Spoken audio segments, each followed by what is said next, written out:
Wooji. Ayoko sa'yo, tumigil ka ngang mangistorbo. Warner, alam kong tinanggihan mo ako dati dahil akala mo hindi ako sapat na tapat. Pero tingnan mo ngayon, sapat na ba ang pagiging romantiko at tapat ko? Wala itong kinalaman sa katapatan. Sinabi ko na hindi tayo bagay. Warner, huwag kang mahiya. Alam kong gusto mo ako. Ang pag-ibig ko sa'yo ay talagang matatag. Paano may ganitong hopeless na tanga na hindi nakakaintindi ng diretsyo mong salita? Langit, pakiusap, padalhan mo ako ng magliligtas sa akin. Wow, ang romantiko. Hindi ko inakala na si Wu Jie, ang pangalawang binata ng pamilya Wu, ang pinakamayamang angkan sa Imperial City, ay magiging ganito ka-infatuated sa ating Director Ye. Si Young Master Wu ay napaka-romantiko at mapagmahal. Siya talaga ang pangarap kong kasintahan.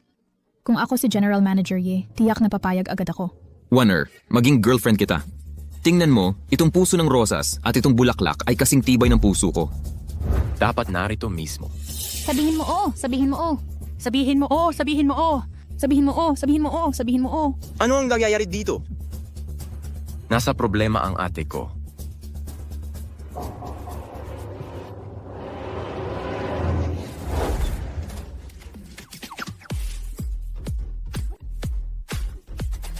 Binibini ang iyong package, pakisign nga po. Ate, mag-iingat ka. Bakit mo ako bigla-biglang tinatawag na ganyan? Kahit na ngayon tinulungan mo kong malutas ang malaking problema. Pero ang bunso kong kapatid ang pinakamahalaga sa kin. Nung nasa Yangcheng Orphanage pa tayo lang dalawa, magkapatid. Alam ng lahat na galing ako sa orphanage. Huwag mong isipin na magagamit mo yon para ligawan ako. Ate, ako talaga ang bunso mong kapatid. 15 taon na tayong hindi nagkikita. Hindi talaga ako scammer. Kahit 3 taong gulang na bata, hindi maniniwala dyan. Niloloko mo ba ako?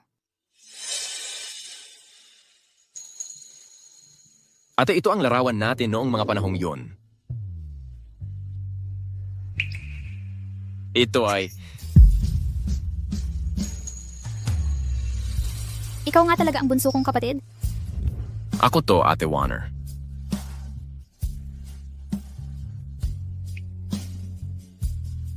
Ikaw nga talaga ang bunso kong kapatid. Nahanap na rin kita. Saan ka ba nagpunta nitong mga nakaraang taon? Ate Warner, mahaba ang kwento.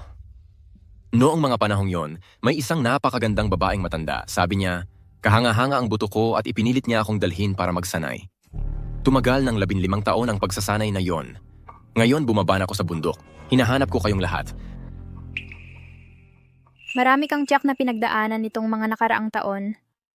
Huwag kang mag-alala. Mula ngayon, hindi na pahihirapan ng ate mo ang buhay mo. Aalagaan kita ng mabuti. Ate, marami na akong natutunang kakayahan ngayon. Ako dapat ang mag-aalaga sa inyong lahat.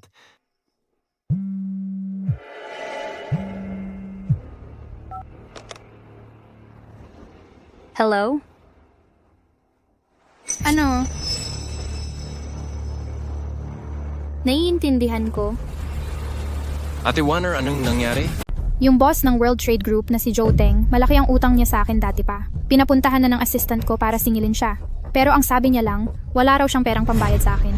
Huwag kang mag-alala, ate. Ako na ang bahala. Huwag kang mag-alala, kaya ko itong ayusin mag-isa.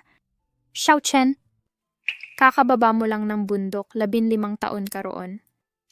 Hindi mo na uunawaan ang mga usaping negosyong ito. Hayaan mong ako na ang bahala. Sige, ate. Kapag may problema kang hindi masolusyunan, sabihin mo lang sa akin. Oo nga pala, ano ba ang trabaho ni Wu Jai? Umayos ang kumpanya ng 50 milyon sa pamilya Wu. Si Wu Ji ang bunso sa pamilya Wu. Paulit-ulit niya akong ginugulo, ginagamit ang utang bilang dahilan. Pero naniniwala ako na pagkatapos nito, tiyak na mag-iingat siya. Yung usapin sa World Trade Group, hayaan mo na akong mag-isa. Ate, sasama ako sa iyo. Lumaki na ang bunso, naging responsable ng lalaki.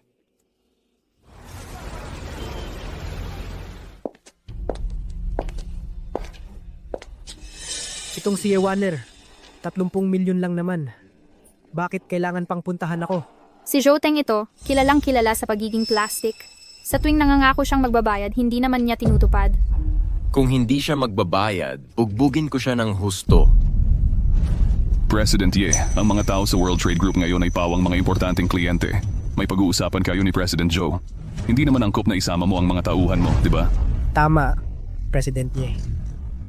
Ang mga baba nandito ngayon, ay pawang mga mahahalagang tao. Hindi pwedeng basta-basta na lang pumasok ang kung sino-sino. Ate, minamaliit niya ako. Bugbugin ko siya. Yung 30 milyon ako na ang bahala. Xiao Chen, huwag kang padalos-dalos. Hintayin mo muna ako sa labas. Susunduin kita pagkatapos kong matapos dito. President Ye, maupo po kayo.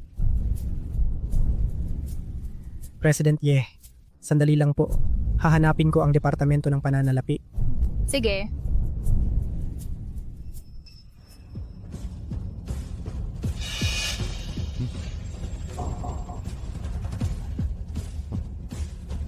Sa pagkakataong ito, talagang kukunin kita. Ye, Warner. Hindi ko inaasahang makikita kita ulit ng ganito kabilis. Ikaw, bakit ka nandito? Nasaan si Zhou Teng? Nakalimutan kong sabihin sa iyo, si Zhou Teng ay aso lang ng aming pamilyang Wu. Kaya pala plano mo ang lahat ng ito. Medyo huli na ba ang lahat para ma-realize mo yan ngayon? Teka. May nakaayos akong sniper sa paligid. Kung maglakas loob kang lumabas ng World Trade, ang ulo ng mahal mong kapatid ay puputok at mamumukadkad. Napakababang tao mo.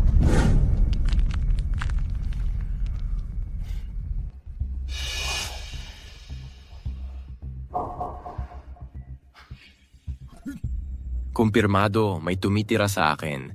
Pero kakababa ko lang ng bundok. Wala pa akong naaapakang tao. Ito ay para kay Sister Warner.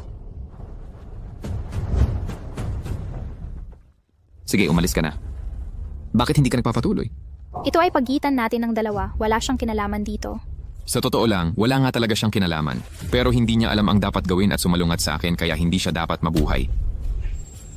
Ano ba talaga ang gusto mo? Babayaran ko ang utang, kasama na ang interes. Huwag mo siyang galawin. Ang pagbabayad ng utang ay tama at nararapat. Gusto ko ang pera at gusto ko rin ang tao. Binigyan kita ng magandang muka pero ayaw mo. Kung ganun, wala na tayong magagawa. Ang usapang ito, kung hindi ka makikipagtalik sa akin ng isang beses, baka hindi ito madaling matapos. Kung ayaw mo siyang mamatay, kailangan mong makinig sa akin. Lumayo ka sa akin. Ayaw mo siyang mabuhay? Sige, igagrant ko ang healing mo. Kasalanan ko na nadamay ang kapatid ko dito. Maghanda ka. Fuji, ipinapangako ko sa iyo. Ngunit kailangan mong tuparin ang iyong pangako. Mas mabuti naman. Pakawalan mo siya.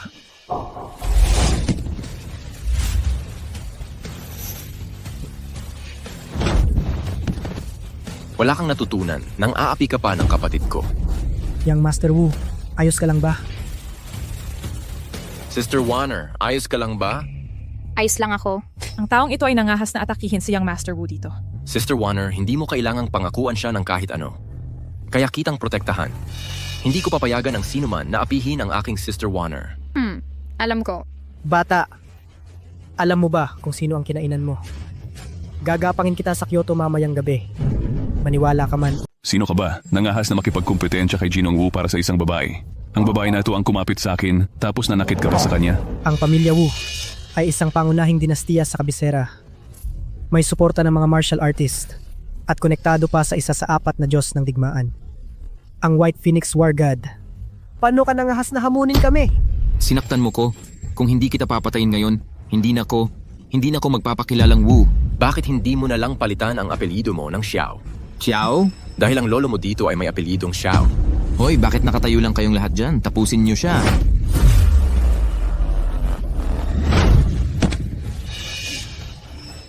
Huwag kang lalapit!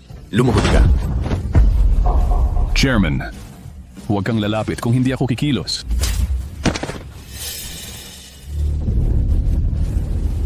Ikaw, anong ginagawa mo? Wala lang. Nagpaplano lang na bugbugin ka. Ikaw! Ang tatay ko si Wu Tianlong. Dapat... Humarang sa kapatid kong babae? Ang kamay mong yan na parang paa ng aso ay dapat baliin. Gusto mo pa rin ba ang kapatid ko? Hindi na, kuya. Ayaw ko na sa kanya. Hindi siya. Hindi ang pera. Wala na. Wu Tianlong ang pangalan ng tatay mo. Oh. Sabihin mo sa tatay mo na dalhin ang pinakamalakas na mandirigma ng pamilya niyo. Kung hindi siya darating ngayon para lumuhod at humingi ng tawad para sa'yo, Ipapasok ko ang ulo mo sa puwet mo. Xiao Chen, yan ang pinuno ng pamilya Wu ang pinag-uusapan mo. Ang yabang naman nito. Si Wu Tianlong yan ang pinuno ng Wu family.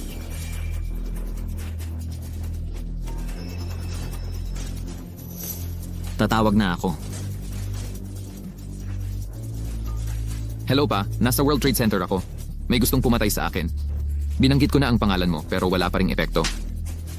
Ilagay mo sa speakerphone. Sige, Ikaw si Wu Tianlong, di ba? Nakaluhod ang anak mo sa harap ko, tinatawag akong daddy. Bibigyan kita ng 5 minuto para makarating dito. Kung hindi, ipapadala ko siya para makipagkita sa kanyang lola sa tuhod. Xiao Chen, hindi basta-basta ang impluensya ng Wu family sa kabisera. Baka dapat, Ate, sa paningin ko, ang Wu family ay hindi man lang maihahalin tulad sa isang langgam. Xiao Chen, ang pinuno ng Wu family ay nasa rurok sa mga first-class na pamilya sa kabisera. Martial artist din siya. Ate, sabi ko kaya kitang protektahan at kaya kitang protektahan. ikaw?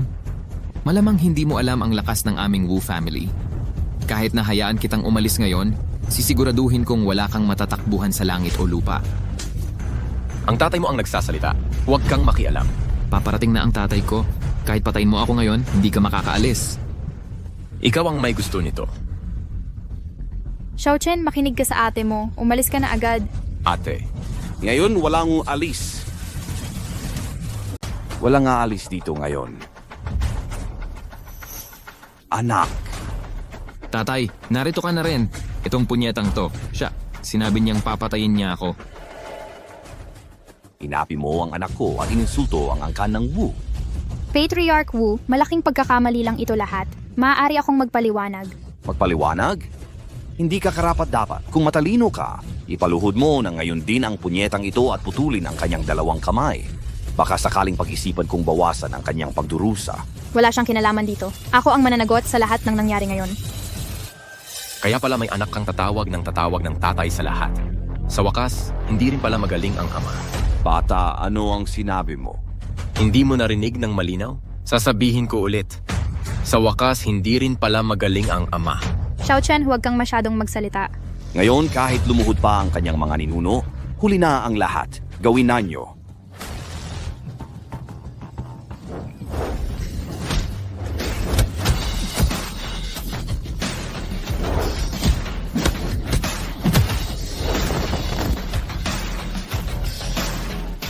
Mga basura. Kaya pala mandirigma ka. Kaya ka pala mayabang. Xiao Chen, mandirigma ka. Medyo... Balak mo bang lumuhod at humingi ng tawad? Humingi ng tawad? Katawa-tawa. Bata, kahit mandirigma ka, mamamatay ka pa rin ngayon. Ako ay ika-6 na antas na mandirigma. Ngayon, subukan natin ang iyong tapang. Xiao Chen, 6 na baitang na martial artist siya. Umalis ka na dito. 6 na baitang na martial artist? Akala mo kahanga-hanga yon. Ang isang 6 na baitang na martial artist ay kayang tumagal sa simpleng baril. Mahirap saktan ng bala ang mga yan. Nene. Isang 6 na baitang na martial artist lang yan. Madaling ayusin. Huwag kang mag-alala. Xiao Chen, ako na ang bahala dito. Huwag kang makipag-away. Patriarch Wu, babayaran ko ang 50 milyon na utang ko sa'yo sa loob ng 3 araw. Doble ang interes. Ano sa tingin mo? Marunong ka pala. Alam mo ang kakilakilabot na aspeto ng isang martial artist. Sige, bibigyan kita ng pagkakataon ngayon. Paglingkuran mong mabuti ang anak ko mamayang gabi. Baka sakaling pag-isipan kong palayain ang batang to. Ikaw, Matandang lalaki, puno ka ng daya. Kung hindi ka luluhod at magsusori sa kapatid ko ngayon, kukunin ko ang buhay mo. may mga tao talagang hindi takot mamatay.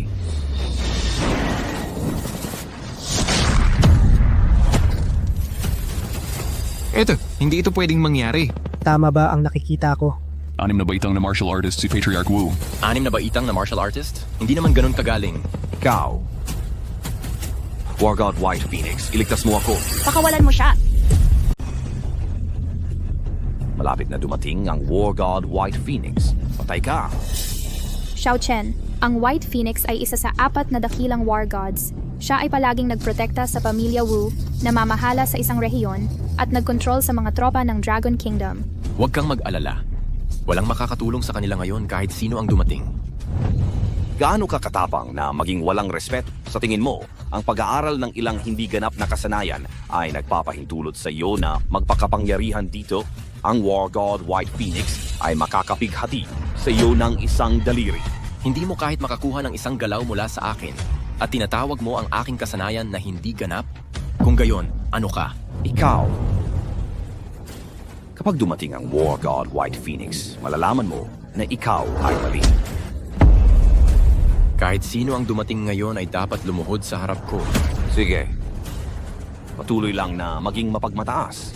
Ang Miss White Phoenix ay darating sa anumang segundo. Makikita mo pagkatapos. Sabihin mo ang isa pang salita at sasampalin ko ka ng isa pa. Tingnan natin kung gaano katagal ang iyong pagtitiis. Diyos ko, siya ay napakalupit. Ang War God White Phoenix ay darating at siya ay patuloy na nagdarasang kumilos. Kahit gaano kalupit siya ngayon, yun ang kung gaano katigas ang kanyang paghingi ng awa pagkatapos. Sinabi ko, pakawalan mo siya. Bingi ka ba? Ang War God na White Phoenix na ito, babae pala. Hindi mo kilala kung sino siya. Siya si White Phoenix, isa sa 4 na dakilang War God ng ating Dragon Kingdom. Isa siyang top tier na innate martial artist. Tapos ka na. Ang kapal ng mukha mo, kahit aso ang papaluin, dapat isipin mo ang may-ari nito. Panaginip mo iyan. Binigyan na kita ng pagkakataon. Magaling ang galaw, mabagal lang. Gusto mong mamatay.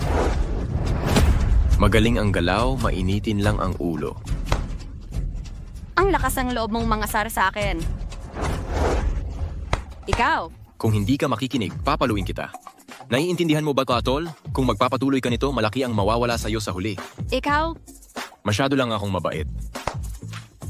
ikaw, pakawalan mo ako. Tawagin mo akong kuya at pakakawalan kita. Kuya, Ano ito? ang kapal ng mukha mong manggadso sa akin. Anong lakas ng loob mong samantalahin ako? Nakatingin ka pa rin? Huwag! War God White Phoenix, bilis patayin mo siya. Sinabi ko na sa'yo noon pa, hindi ka kalaban ni White Phoenix. Binibining White Phoenix, diretsuhin mo na siyang patayin. Maari ka nang umalis. Papaalisin mo lang ako. Hindi kita kayang talunin. Kahit na ganun, hindi kita pwedeng patayin. Nararamdaman ko. So, Binibining White Phoenix, paano mo siya basta-basta paaalisin? Nakalimutan mo na ba ang kasunduan natin sa pamilya Wu? buhay ka pa naman, di ba? Ipagkakaloob ko ang buhay mo ngayon. Pagkatapos nito, wala na tayong koneksyon. Binibining White Phoenix, maaari ko bang itanong ng walang galang? Saan mo nakuha ang hantong na jade sa dibdib mo? Huwag kang magtanong. Ayaw kong sagutin ang anumang tanong mo. Hantong ng 4 kong kapatid na babae yan. Kailangan kong humanap ng pagkakataong malaman kung kilala niya si fourth sister. Una, ayusin muna natin ang problema ni Sister Warner. Kasama mo tong batang to, Ye Warner. Tapos ka na. Ayaw mo talagang mabuhay at naglakas loob kang manakot sa kapatid ko. Patriarch Wu, maaari akong mag-alok ng mas maraming pera. Kalimutan na lang natin ito. Kalimutan? Maghintay ka. Ngayon, bibigyan kita ng 2 pagpipilian. Ang una, pigilan mo ang batang to na makialam dito. O sisirain ko ang Yangcheng Orphanage ngayon din. Ikaw. Natatakot ka na? Dahil natatakot ka, paglingkuran mong mabuti ang anak ko mamayang gabi. Kung komportable siya at masaya ako, baka payagan kong umalis ang mga taong ito. Napakasamang tao, kasuklam-suklam na kontrabida. Kasuklam-suklam. Sa mundong ito, ang tagumpay ay hindi lang nakadepende sa lakas, kundi pati sa pinagmulan. Naiintindihan mo, bata? Hinahamon mo bang tawagin kasuklam-suklam si Patriarch Wu? Malinaw na isa itong strategiya. Tama. Ang pagbibigay sa iyo ng pagpipilian ni Patriarch Wu ay isang malaking kahabagan. Huwag kang magpakawalang utang na loob. Mauna ka. Ate, ikaw. Sabi ko, umalis ka. Ate, ang Yangcheng Orphanage ay tahanan ko rin. Hindi ako manonood lang at walang gagawin. Kung palalayasin mo ako ngayon, papaboran mo lang ang hinayupak na ito. Bata, ikaw ay isang mandirigma, sanay sa labanan. Nagtataka ako kung lahat sa Yangcheng Orphanage ay kasing galing mo. Tatay, binali niya ang isa sa mga kamay ko ngayon. Baliin natin ang isang kamay ng bawat isa sa Yangcheng Orphanage. Bata, kung matalino ka, umalis ka na ngayon. Aayusin ko ang isang silid. Kung hindi aalis ang batang ito, papapanoorin ko siya ng magandang palabas. Walang makapagpapaalis sa akin ngayon at walang makakahipo sa kapatid kong babae. Bata, ikaw ang humiling nito. Ayusin mo ito kaagad. Walang dapat maiwan sa Yangcheng Orphanage. Hindi. Ate, sandali lang. Ang pamilya Wu ay lalong tumitindi ang kayabangan.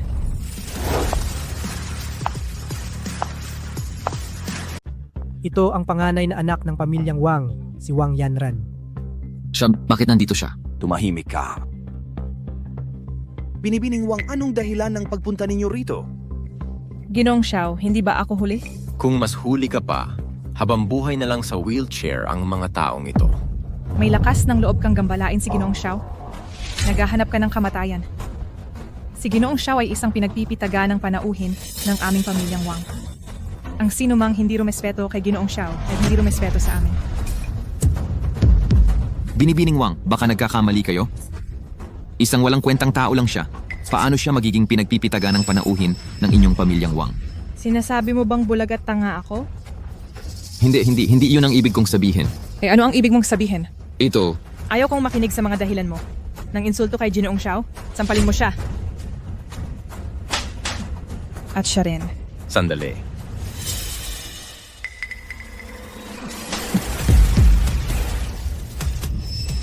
May lakas ka pang manampal sa akin.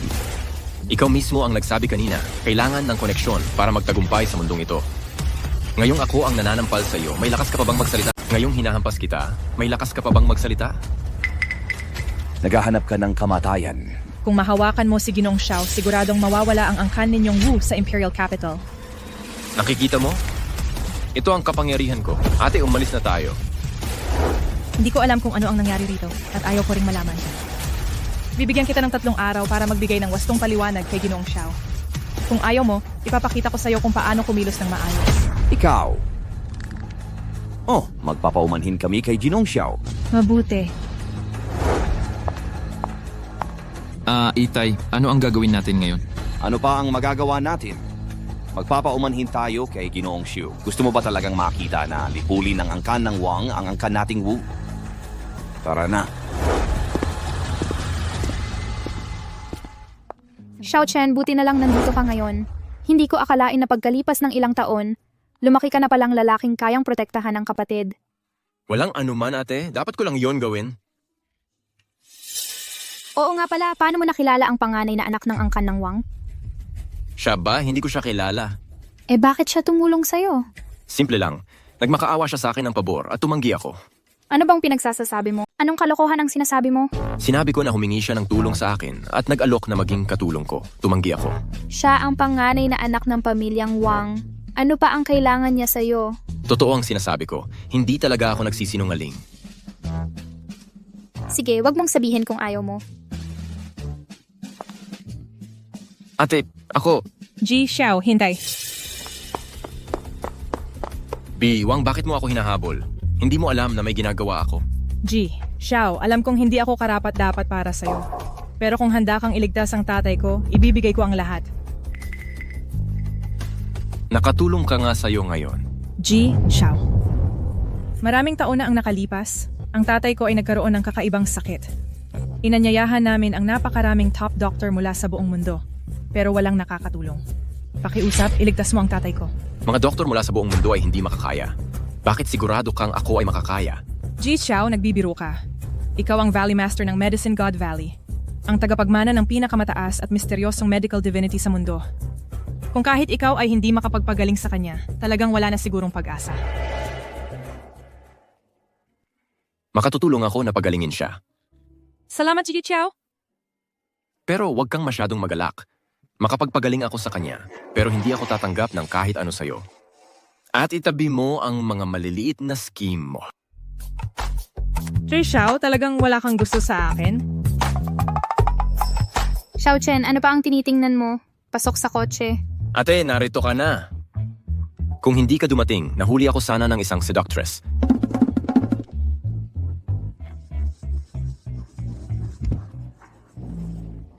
Galit ako. Ji Xiao ay may gusto sa akin ng kaunti. Halos ako ay nagtagumpay. Pagkatapos niyang pagalingin ang tatay ko, dapat kong maghanap ng paraan para bayaran siya.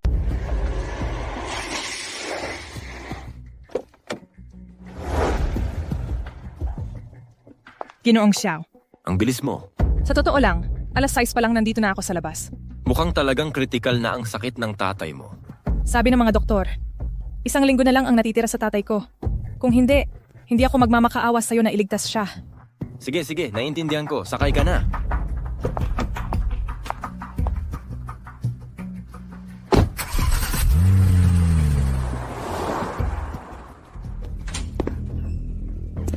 Doktor, pakiusap iligtas niyo ang tatay ko. Hindi mabubuhay ang pamilya Wang kung wala siya. Kahit na magising lang siya ng kalahating araw, ayos na yon. Kung hindi, may masamang mangyayari sa pamilya Wang.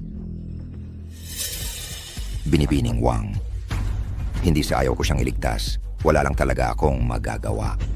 Ang katawan ng pinuno ng pamilya Wang ay nasa bingit ng pagbagsak. Hindi kayang gamutin ng modernong medisina. Maliban na lang kung ano? Maliban na lang kung bigyan natin ng adrenaline shot ang pinuno ng pamilya Wang. Pero kung gagawin natin yon, baka hindi na umabot ng 2 oras ang buhay ng pinuno ng pamilya Wang. Sapat na ang 2 oras. Pakiusap, doktor. Gawin niyo na.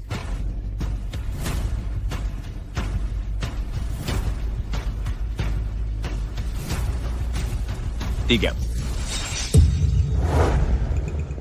Kung ituturok nyo yan, baka hindi na umabot ng 15 minuto ang pinuno ng pamilya Wang. Ate, sino siya?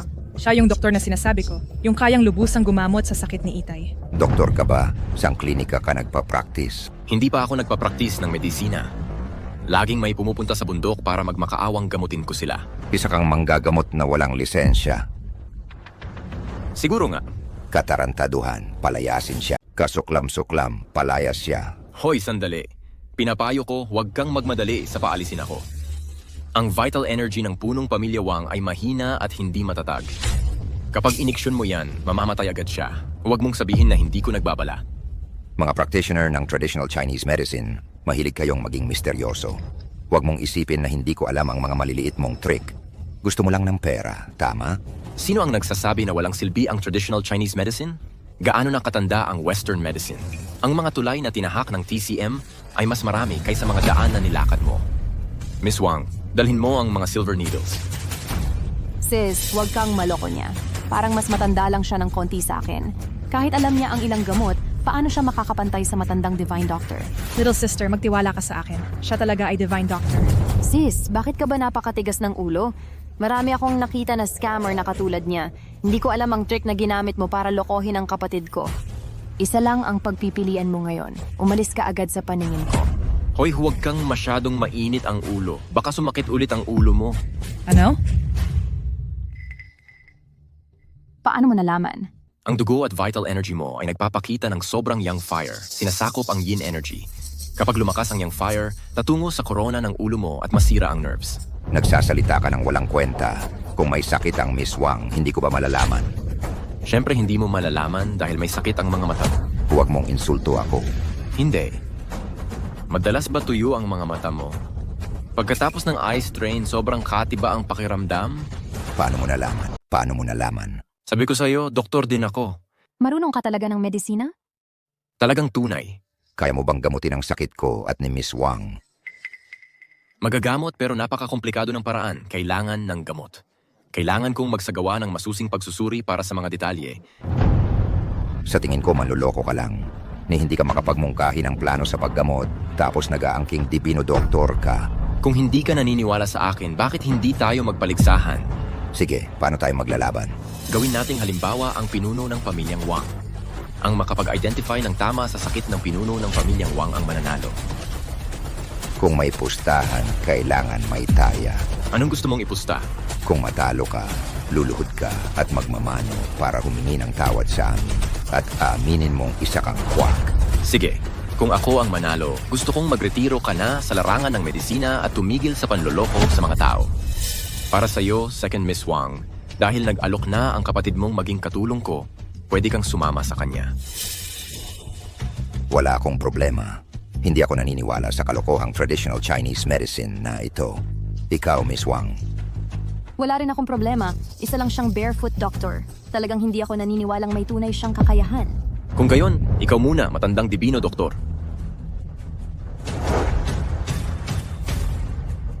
Ito lahat ang mga sanhi na na-identify ko sa pamamagitan ng pagsusuri.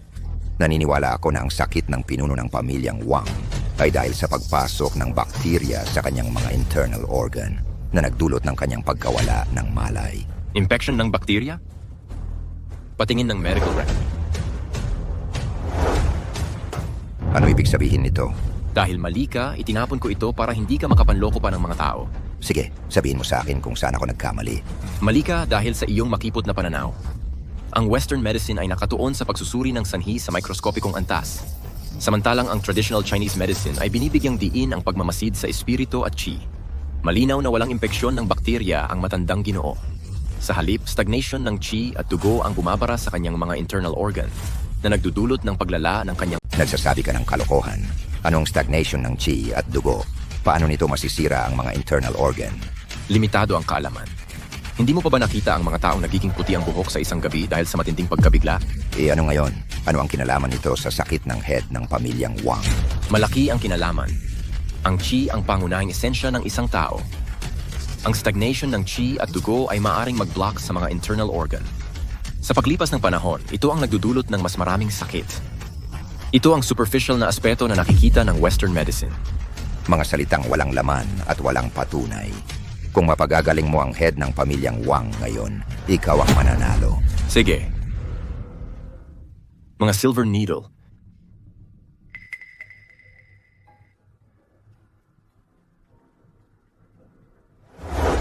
Ang stagnation ng qi at dugo ay nagdudulot ng block na meridians. Kapag na-clear na ang mga meridians, natural na gagaling ang sakit. Parang may tunay na kasanayan siya. Mga nakakalitong trick.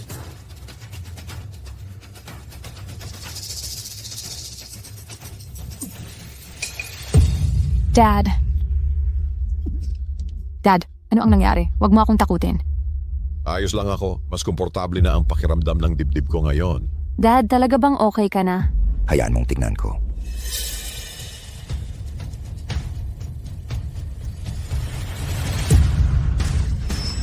Gumaling ang head ng pamilyang Wang. Isa itong himala sa medisina. Paano mo ginawa yon? Simple lang. Ilang acupuncture needles lang. Ang ginoong ito ay talagang may kakaibang character. Chinge, tulungan mo akong tumayo. Dad, hindi ka pa galing. Bakit ka tatayo? Gusto kong magpasalamat sa ginoong ito dahil iniligtas niya ang buhay ko. Oh, Patriarch Wang, sobra-sobra ang kabaitan mo. Pasalamatan mo na lang ang Miss Wang Yanran. Naglakbay siya ng malayo para imbitahan ako rito. Yaner, napagod ka. Dad, pamilya tayo. Hindi na kailangan ng formalidad.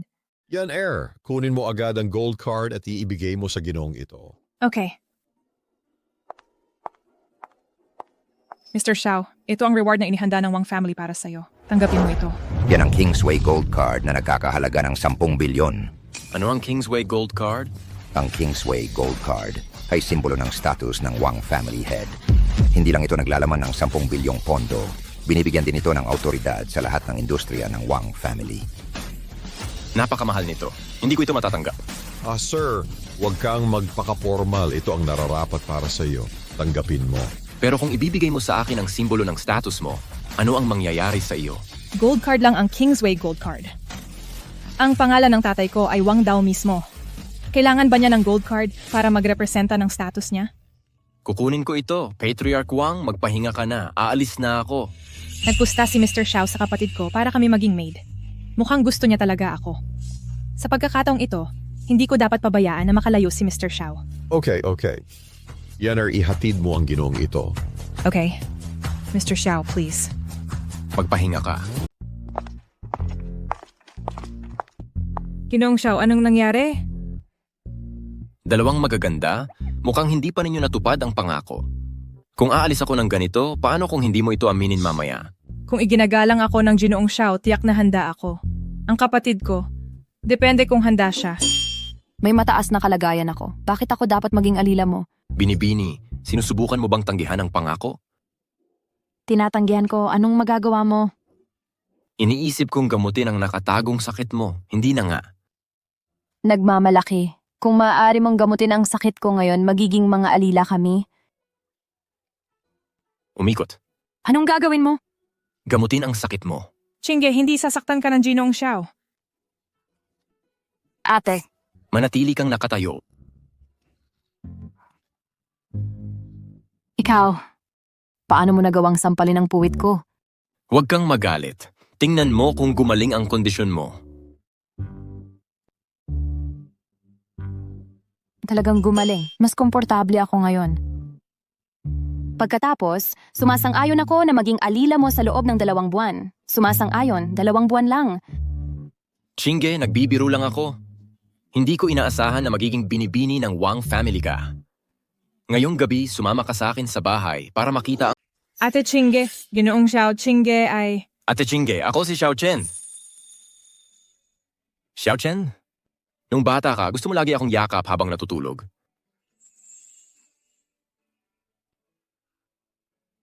Ikaw talaga, Xiao Chen, saan ka napunta sa loob ng mahigit 10 taon?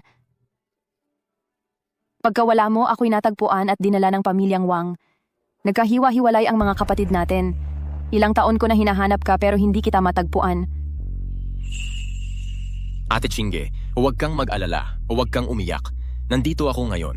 Sumama ka sa akin ngayong gabi para makita ang Ate Warner. Magkita-kita tayong 3. Tara na. Nakakainis. Hindi ko inakala na ang kapatid ko ay kapatid ni Ginoong Xiao. Nakakahadlang sa pagkakataon kong makausap uli si Ginoong Xiao. Pero dahil sa relasyon ni Chinge, hindi ako natatakot na hindi ako pansinin ni Ginoong Xiao.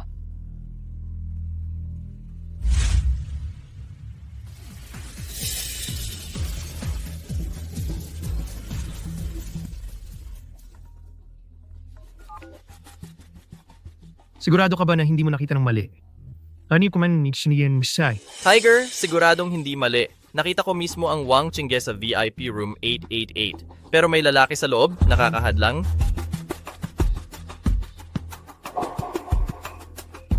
Wang Qingyam, Jing. Sinabi ni Young Master Sheng na kapag naihatid ko siya, yayaman ako. Ang putang ito naglakas loob tumanggi sa pag-akit ni Young Master Sheng at uminom kasama ng ibang lalaki. Mag-ayos ka! Padala mo ng mga inumin. Tandaan, lagyan mo ng iba. Papunta ako. Naintindihan?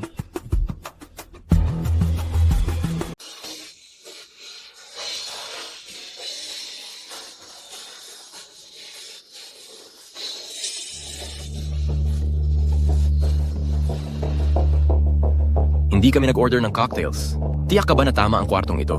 Sir, libre ito para sa mga VIP room. Oops, Xiao Chen. Masaya kami ngayon, uminom ka pa ng konti. Ako. Tama si Warner, hindi makakainom ni Xiao Chen ang cocktail na ito. Sino ang nagsabi sa kanya na matagal siyang maghanap sa amin?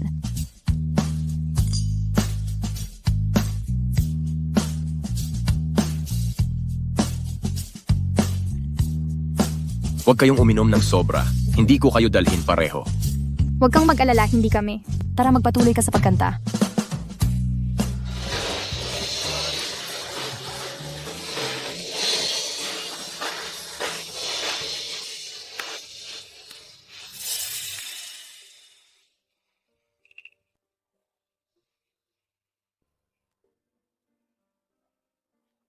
Warner Chinge, ano ang problema? Mainit.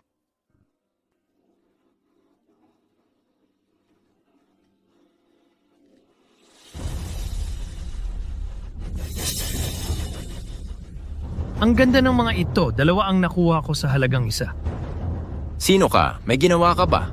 Tama, ako yon. Ngayon, plano kong gumawa ng higit pa. Kung hindi mo gustong mamatay, umalis ka. Ang ganda ng mga ito. Talagang swerte ko ngayon. Nagpapahamak ka. Ayaw mo nang mabuhay? Hulihin siya. Hayaan mo siyang panoorin kung ano pa ang gagawin ko ngayon.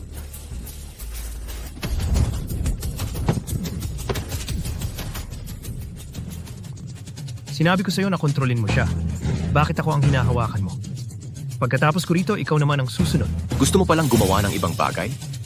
Sa susunod mong buhay, wala ka nang magagawa. Paano ito nangyari? Bibigyan kita ng isang pagkakataon. Sabihin mo kung sino ang nag-utos sa'yo. Ako ang Underground Emperor. Huwag, sasabihin ko. Tigilan mo na ako. Masyadong mabagal. Si Sheng Jin, binigyan ako ni Sheng Jin ng 10 million para dakpin si Wang Qinge at ihatid sa kanya. Huwag mo akong paluin. Kunin mo ang basurang ito sa sahig at umalis ka na. Sige, alis na ako. Alis na ako kay... Poso. Warner Chinge, kumusta ang pakiramdam ninyo? Ang init. Xiao Chen, gusto na talaga ako. Tisin mo muna. Aalisin ko ang lason sa katawan mo ngayon din.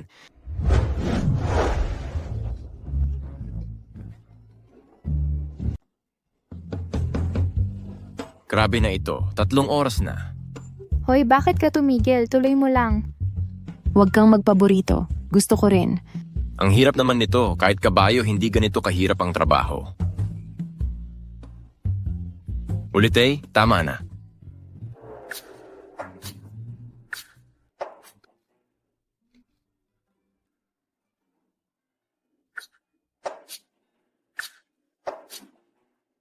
Warner Chinge. Ako, Hoy, okay lang. Hindi mo kasalanan. Wala rin kaming control. Oo, dahil lang sa droga. Hindi namin sinisisi ka. At ngayon, hindi na ganun ang mga tao. Xiao Chen, huwag mong sisihin ang sarili mo. Kung hindi dahil sa'yo, baka nadungisan ang una naming pagkakataon ng salbaheng yon. Warner Chinge, hindi ito ang lugar para mag-usap. Tara na. Tara. Anong nangyari? Hindi pa ba nawala ang lason? Huwag mo nang banggitin yon. Tara na.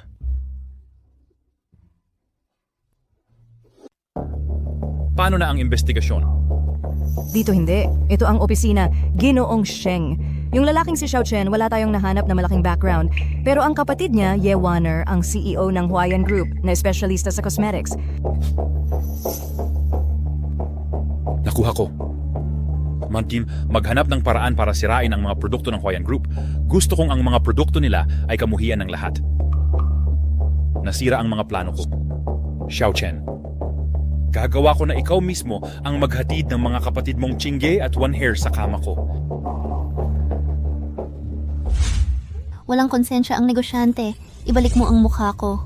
Walang konsensya ang negosyante. Ibalik mo ang mukha ko. Walang konsensya ang negosyante. Ibalik mo ang mukha ko. Ibalik mo ang mukha ko. Lumabas siya. Siya ang CEO ng Huayan Group. Black-hearted boss. Mukhang maganda pero ang puso ay napakaitim. Ginawa ako ng ganito. Magbayad. Ano ang nangyayari dito? Ano ang nangyari sa inyong lahat? Ito ang produkto ng Huayan Group mo. Pagkatapos gamitin ang mga mukha namin ay namamaga. Demandahan namin ang kumpanya mo na magbigay ng paliwanag. Kung hindi, babagsak namin ang Huayan Group mo ngayon. Babagsak, magbayad. Babagsak, magbayad, magbayad. Imposible. Lahat ng produkto ng kompanya namin ay pumasa sa inspection. Kapag may problema, sasabihin mo imposible? Ang Huayan Group talaga ay black-hearted business. Mga kapatid, sirain natin ang kumpanya nito. Sirain. Magbayad. Ang sino mang maglakas loob na pumasok ng marahas, ipapasok ko sila sa kulungan. Ang sino mang maghasik ng gulo, ipapasok ko sila sa kulungan. Sino ka? Nasira ang mukha namin. Hindi ba kami dapat makakuha ng paliwanag? Madali lang para sa'yo ang magsalita. Kung mukha mo ang nasira, hindi ba pupunta ka rin dito para humingi ng paliwanag? Allergic reaction lang yan sa mukha ninyo. Hindi seryoso. Paano mo masasabing allergy? Mali talaga ang produkto ng Huayan Group. Dahil ako ang Chief Research and Development Officer ng Huayan Group. Tama ba, CEO Ye? Tama.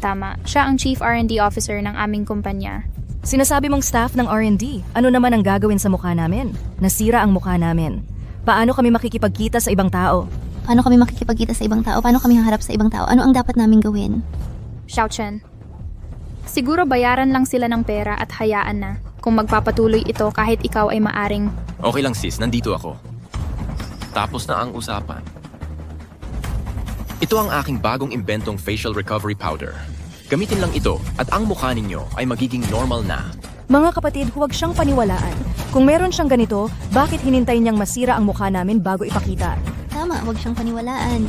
Kung hindi kayo naniniwala, subukan ninyo.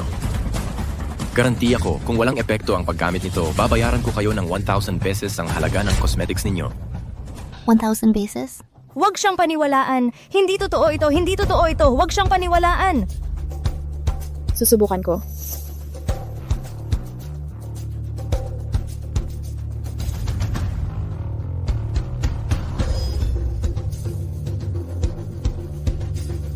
Tapos, napakagaling, naghilom talaga. Kahanga-hanga. Xiao Chen, paano mo ginawa yon? Napakagaling. Guro, pakikuha rin po ako. Pwede rin po ba kayong mag-treat ng ibang parte ng katawan? Guro, ako po muna. May maliit akong peklat sa dibdib ko. Pwede mo rin ba akong tulungan? isa-isa lang. Pumila kayo, tumigil ka dyan.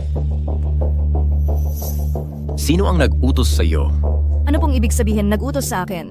Gumamit ako ng produkto ng Huayan Group at nagkapasa ako, kaya dinala ko sila rito para ipagtanggol ang aming karapatan. Ano ito? Kaya pala planado ang lahat ng ito. May tao ba dalhin ang mga bagay na ito para itest? Gusto kong makita kung sino ang nagsisikap na saktan ang aming grupo. Isa lang akong maliit na influencer na may ilang followers. Talagang wala akong alam. Kamakailan may nagkakalat ng pera, humihingi ng mga influencer para itest ang mga produkto ng Huayan Group. Pagkatapos kong matanggap ito, nagaganyan ako. Wala na akong ibang alam. Ang taong nasa likod nito ay malamang na nanonood din ng live stream. Kung ganoon, mag-live broadcast tayo dito mismo. Ano sa tingin mo? Walang problema, talagang walang problema.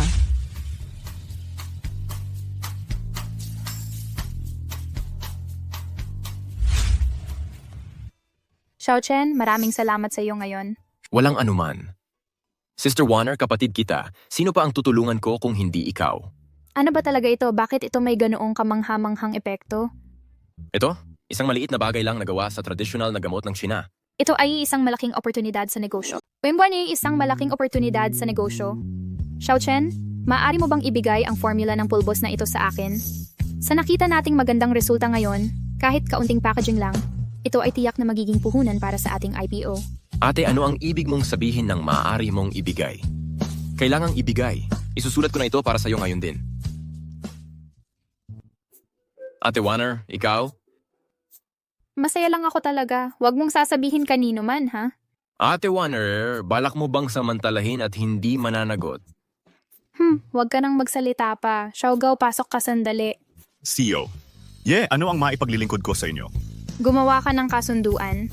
Gusto kong ilipat ang 49% ng shares ng Huayan Group sa aking kapatid, si Xiao Chen. Ate, hindi ko kailangan ang mga shares na iyon. Ito ang aking kumpanya. Ako ang magdedesisyon. Iniligtas mo ang kumpanya ngayon at dinalhan mo ako ng malaking regalo. Kailangan ito. Sige, naintindihan ko, CEO Ye. Ako na ang bahala. At saka, maglabas ng anunsyo na itinalaga si Xiao Chen bilang Vice Chairman ng Huayan Group. At saka, ihanda agad ang anunsyo para sa IPO. Sige. Basura. Basura silang lahat. Hindi mo lang nabagsak ang kumpanya ni Yewan Air. Tinulungan mo pa siyang magpapubliko. Young Master Sheng, kung talagang magpapubliko siya, hindi na ganun kadaling atakihin siya sa hinaharap. Ipakalat mo ang salita para sa akin. Ang sino mang may negosyo sa aking pamilyang Sheng, ipinagbabawal na bumili ng shares ng Huayan Group. Kung walang pera, tingnan natin kung paano siya magpapubliko. Sige, gagawin ko na ito kaagad. Teka. Naiinis ako ngayon. Tulungan mo akong magpalamig. Sister Warner, anong nangyari? Mukha kang balisa kanina pa. Maraming araw nang nakabenta ang mga stock natin pero walang bumibili. Vice Chairman, kung walang pumasok na puhunan sa lalong madaling panahon, hindi makakapagpapubliko ang Huayan. Kung kulang ang puhunan, babagsak tayo. Hindi ba natin imbestigahan kung anong nangyayari? Naimbestigahan na. May chismis sa labas na si Sheng Jin ang nagpakalat ng salita. Ang sino mang maglakas loob na mamuhunan sa Huayan natin, hindi na sila makikipagtulungan. Mukhang hindi sapat para sa kanya ang leksyon noong nakaraan. Kung wala kang pera, huwag kang magpapubliko. Bakit ka pa naghahanap ng problema? Kapag walang pera, huwag magpapublic. Bakit pa magpapasakit sa sarili? Sheng Jin, ikaw ba ang nasa likod nito, nagpapangamba sa iba na mag-invest sa Huayan? President Ye, may ebidensya ka ba? Kung walang ebidensya, maaari kong kasuhan ka ng paninirang puri. Ikaw! Ma'am, hindi na kailangang magalit sa aso. Dumating ako sa Huayan Group ngayon para iligtas ka. Maaari kong bilhin ang 51% ng shares mo. Hindi makakaapekto yon sa IPO, pero kailangan mong ibigay ang formula sa akin. Sa pangarap mo? Kahit hindi makapag-public ang kumpanya, hindi ko kailanman ibibigay ang formula sa'yo. Hindi mo ba isinasaalang-alang ang mga empleyado na nagtatrabaho sa iyo? Sa ngayon, sa buong Donghai, walang mag-invest o bumili ng shares mo. Ay yung mga empleyado ay malapit na mawalan ng lahat. Ikaw? Pag-isipan mo itong mabuti, gugugol ako ng 10 million pesos para bilhin ang 51% ng shares. Siyempre, kung ibebenta mo lahat sa akin, bibigyan ko ng 100 million pesos. Sinasamantala mo ang sitwasyon. Ang formula lamang ay mas mahalaga kaysa sayon. Sa kasong iyon, mananatili ako dito ngayon at panoorin kung paano mag-bankrupt ang Huayan Group. Sino ang nagsabi na walang mag-invest? Sino naman ang nagsabing walang mag-i-invest? Chinge. Ate Chinge. Gagastos ako ng 30 milyon para bilhin ang 10% ng shares. 30 milyon? Maliligtas ba niyan ang Hwayan Group? Kung ayaw mong mag-bankrupt, payoko, magmakaawa ka ng maayos sa akin. Sino naman ang nagsabing ganun lang yon? Ginoong Xiao, hindi ba't huli na ako? Alam kong may pangangailangan si Ginoong Xiao, kaya't sinadya kong pumunta para humingi ng paumanhin. Hindi huli, hindi maaga. Sabot. Ye. Ang pamilyang Wu ay may invest ng 200 million sa Hwayan Group. Hindi na kailangang bigyan ako ng shares. Gamitin muna ang pera. Kung kulang pa, pwede pa akong magdagdag. Talaga? Si Tito Wu, ang aking pamilyang Sheng at ang pamilyang Wu ay may cooperation. Kung ipipilit mong mag-invest, baka magkaroon ng ilang problema. Ituturing ko na lang na nawala ang maliit na halagang yon. Anong klase kang tao para pagbantaan ako? Subukan ng tatay mo. Tito Wu, pag-isipan mong mabuti. Ang pamilya naming Sheng ay hindi gawa sa putik. Ang pamilyang Sheng napakalakas. Ginoong Xiao, salamat sa malaking kabutihan ninyo nung nakaraan. Wala akong maibabayad sa inyo. Mag-i-invest na lang ako ng 500 million, hindi na kailangan ng shares. Patriarch Wang. Ano? Ang aming pamilyang Wang ay wala rin bang halaga sa paningin ng pamilya ninyong Sheng? Kyle, ipasa ang salita, mula ngayon, ang pamilyang Wang ay magpakailanmang tatanggi sa cooperation sa pamilyang Sheng. Ikaw. Umalis na tayo. Sabi ko, kapatid kong babae si Song Yuting. Kung hindi ka naniniwala, tawagin mo siya o papasukin mo ako. Pangako ko, totoo yan. Walong tulad mo ang nakikita ko araw-araw. Tingnan mo ang itsura ng suot mo. Anong lakas ng loob mong sabihin kilala mo ang aming binibini? Sabi ko sa'yo, ipaalam mo sa kanya. Bakit ang dami mong sinasabi? Hindi ka karapat-dapat. Tapon niyo siya.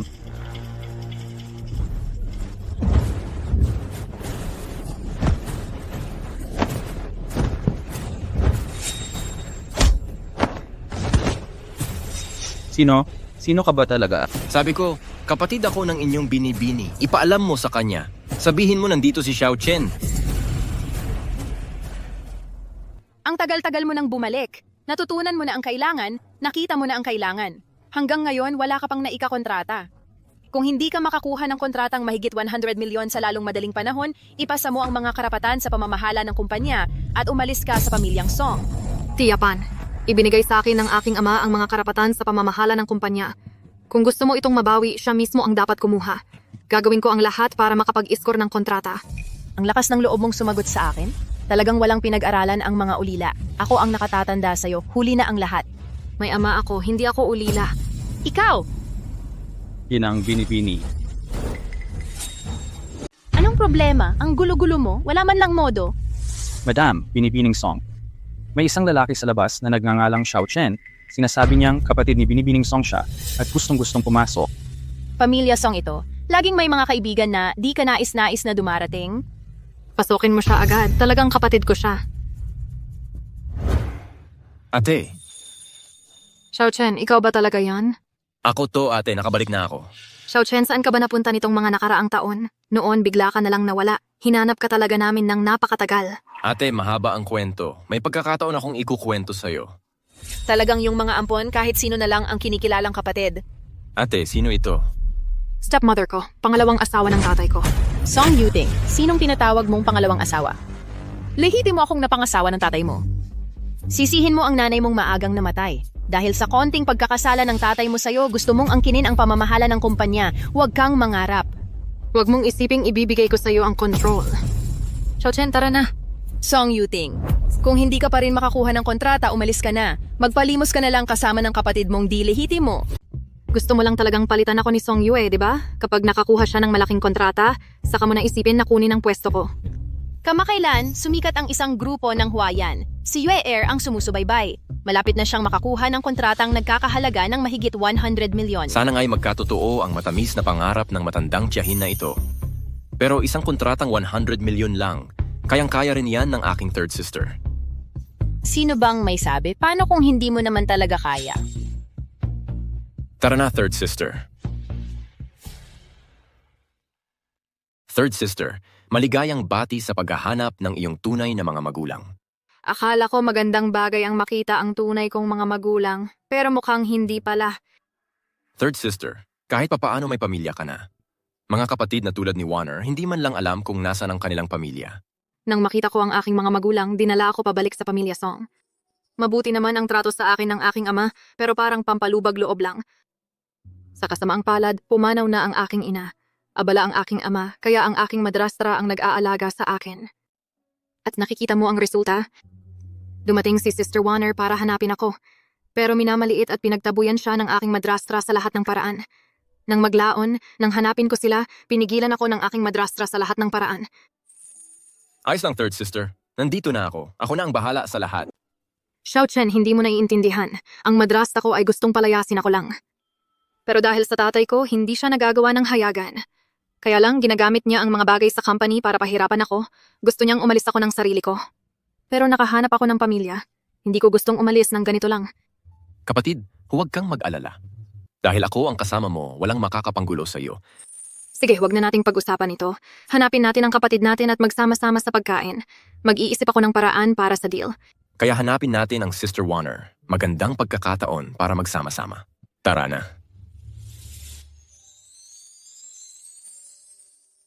Xiao Chen, bakit mo ako dinala dito? Kapatid, may sorpresa ako para sa iyo. Pero huwag kang magtanong ng marami ngayon. Umakyat muna tayo. Hindi mo sinusubukan tulungan ako sa negosasyon ng kooperasyon, di ba? Kapatid, napakatalino mo. Pero mas maganda pa ito sa kooperasyon. Bibigyan kita ng share sa Hawaiian Group. Talaga?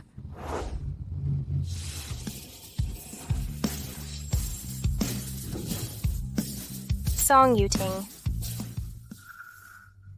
2 araw lang ang pagitan at nakakonekta ka na sa isang gwapong lalaki. Hindi may kakaila na medyo gwapo ito. Third sister, sino ito? Ito ang tatay ko at ang anak ni Panjie, si Song Yue. Gwapo. Magkano ang sinasahod mo sa kanya kada buwan? Dodoblehin ko. Sumama ka sa akin. Basta maglingkod ka ng maayos sa akin, pera lang yan. Hindi ako interesado. Pangit ang katawan mo, pangit ka, at hindi mo kayang ikumpara sa third sister ko. Ikaw. Alam mo ba kung sino ako? Ang tapang mong sabihin yan sa akin? Third sister, tara na, umpisahan na natin ang negosyo. Tara na. Teka. Dito ka rin para magnegosyo ngayon? Sa totoo lang, wala kang pag-asang manalo ngayon. Nakipagkasundo na ako sa sales director ng Hawaiian Group, si Lu Feng. Xiao Chen, sigurado ka ba? Third sister, huwag kang mag-alala, nandito ako. Nagsisinungaling ka. Nangako sa akin si Director Lu na pipirmahan namin ang kontrata ngayon. Ipakikilala pa niya ako sa founder at mga shareholder ng Hawaiian Group at papayagan pa niya akong bumili ng ilang shares. Ah, talaga? Guwapito, iwanan mo na si Song Yuting ngayon. Magpakita ka ng loyalty sa akin at bibigyan kita ng pabor. Xiao Chen, hindi natin kailangang magpahamak. Kung hindi talaga kaya, umalis na lang tayo. May iba pa akong paraan para makipagnegosyo. Third sister, huwag kang mag-alala, ako na ang bahala.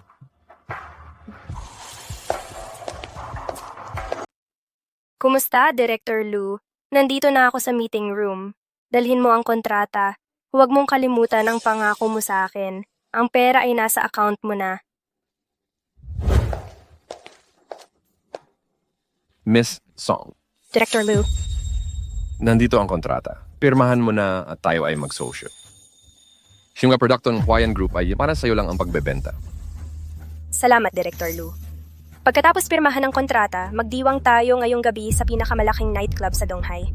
Director Lu, dapat kang dumalo. Siyempre. Lu Feng, tama ba? Sino ang nagbigay sa iyo ng karapatan na italaga ang sales channel sa ibang tao? Bata, sino ba talaga ang nag-uutos sa akin? Wala ako pero sapat na ang pagtatanong sa iyo.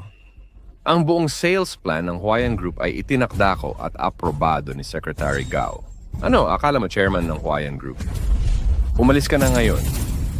Xiao Chen, magkasabwat sila. Siguro dapat na lang tayong umalis. Tatay, huwag kang mag-alala. Ang maliit na tao tulad nito ay hindi karapat-dapat para paalisin tayo. Talagang matigas ang ulo mo hanggang sa huli. Nandito na ang kontrata sa harap ko. May magagawa ka pa ba?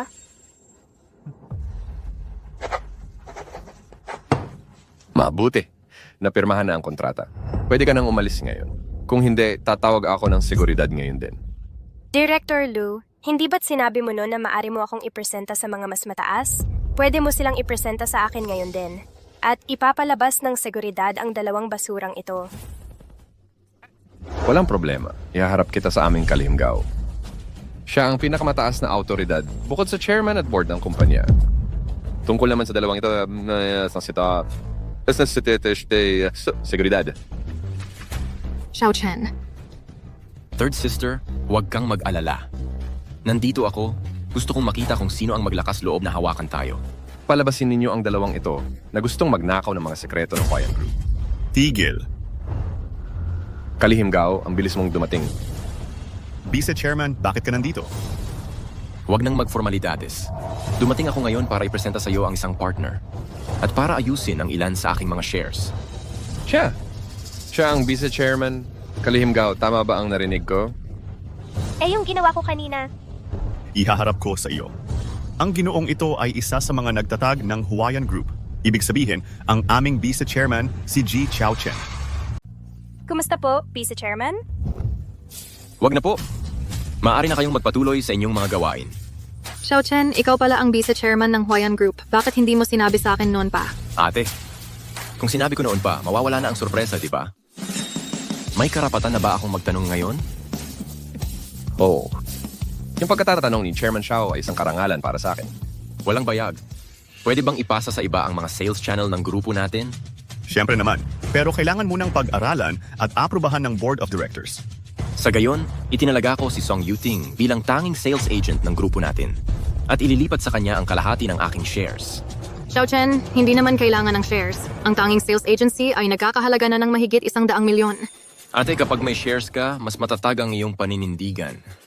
Ate Yuting, hindi ko talaga inaasahan na ang bayaw ko pala ang Vice Chairman ng Huayan Group.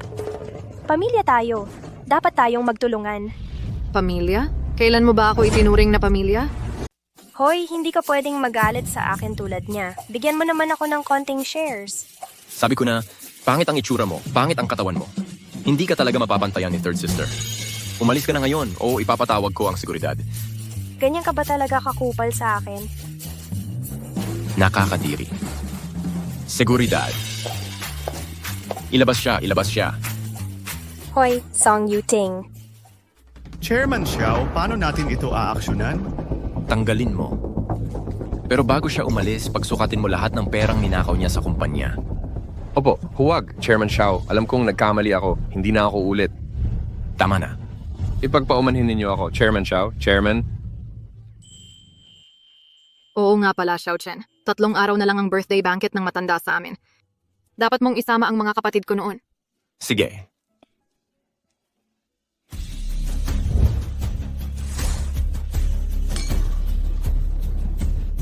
Congratulations. Ang patriarch ng Wu family na si Wu Tianlong at ang patriarch ng Wang family na si Wang Dao ay personal na naghatid ng regalo upang batiin ang Old Master. Tuloy po kayo. Salamat sa inyong pagparito. Tuloy po kayo agad. Dapat ay bumisita ako ng mas maaga. Mang Song, napakaganda ng anak mo. Totoo nga, sa mga kabataan nagmumula ang mga bayani. Isang biyaya talaga na may ganong kagaling na anak ang Panginoong Song. Ang pagdalo ninyong dalawa ay karangalan na para sa pamilya Song. Bilis, pasok na kayo. Huwag magmadali. Ito ang aking regalo, ang pinakamalaking perlas ng gabi. Nakuha ito ng anak ko sa kalaliman ng dagat. Malamang wala kang makikitang mas malaki pa kaysa rito. Ang sa akin ay medyo hamak. Kontratang nagkakahalaga ng 1 bilyong yuan lang ang maialok ko bilang regalo. Hindi namin matatanggap ang napakagandang regalong ito. Pasok po kayo at maupo. Yue Air, tulungan mo silang tanggapin ang mga regalo at asikasuhin ng mabuti ang dalawang tito. Ma, dito po tayo mga tito. Sige. Yuting, bakit nakatayo ka pa riyan? Tulungan mo silang aliwin ang mga bisita. Naghihintay ako ng kaibigan. Kaibigan? E di maghintay ka. Ngayon ay handaan para sa kaarawan ng matandang Ginoo. Huwag mong papasukin ang kung sino-sino. Kung makagulo sila sa handaan, hindi maganda. Sige. Stop. Masaya ang araw na ito. Huwag nang pag-usapan ng mga ganyang bagay. Yuting, hintayin mo ang kaibigan mo para sabay kayong pumasok. Mauna na kaming mag-asikaso sa mga bisita. Ate Warner, Ate Chingge, Xiaochen. Thurs, nandito na kami. Ngayon ang birthday banquet ni Lolo. Mauna na ako sa seremonya. Hanap muna kayo ng mauupuan. Babalik ako para samahan kayo mamaya. Sige, mauna ka na. Maghihintay kami sa'yo. Mauna ka na. Asikasuhin mo ang mga dapat mong gawin. Sige. Tara na, mga ate.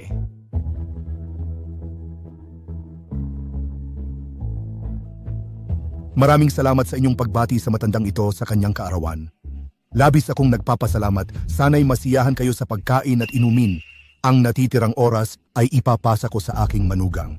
Siya na ang mag-a-announce kung sino ang mamamahala sa negosyo ng pamilya Song sa hinaharap. Salamat tatay sa pagkakataong ibinigay mo sa akin na ipakilala ang lahat sa ganitong okasyon. Ia-announce na ang taong namamahala. Hindi kaya si third sister. Ang pamilya Song, kung sino ang may kakayahan, siya ang pinakikinggan. Kakakumpirma lang ni third sister ng malaking deal. Malaking deal? Anong malaking deal? Hintayin nyo. Hindi mababa ang estado ni third sister ngayon. Mga pinagpipitaga ng bisita, susunod, ia-anunsyo ko ang pinakamahalagang bagay para sa aming pamilyang Song. Ang taong mamamahala sa negosyo ng pamilya Song sa hinaharap ay si Song Yue.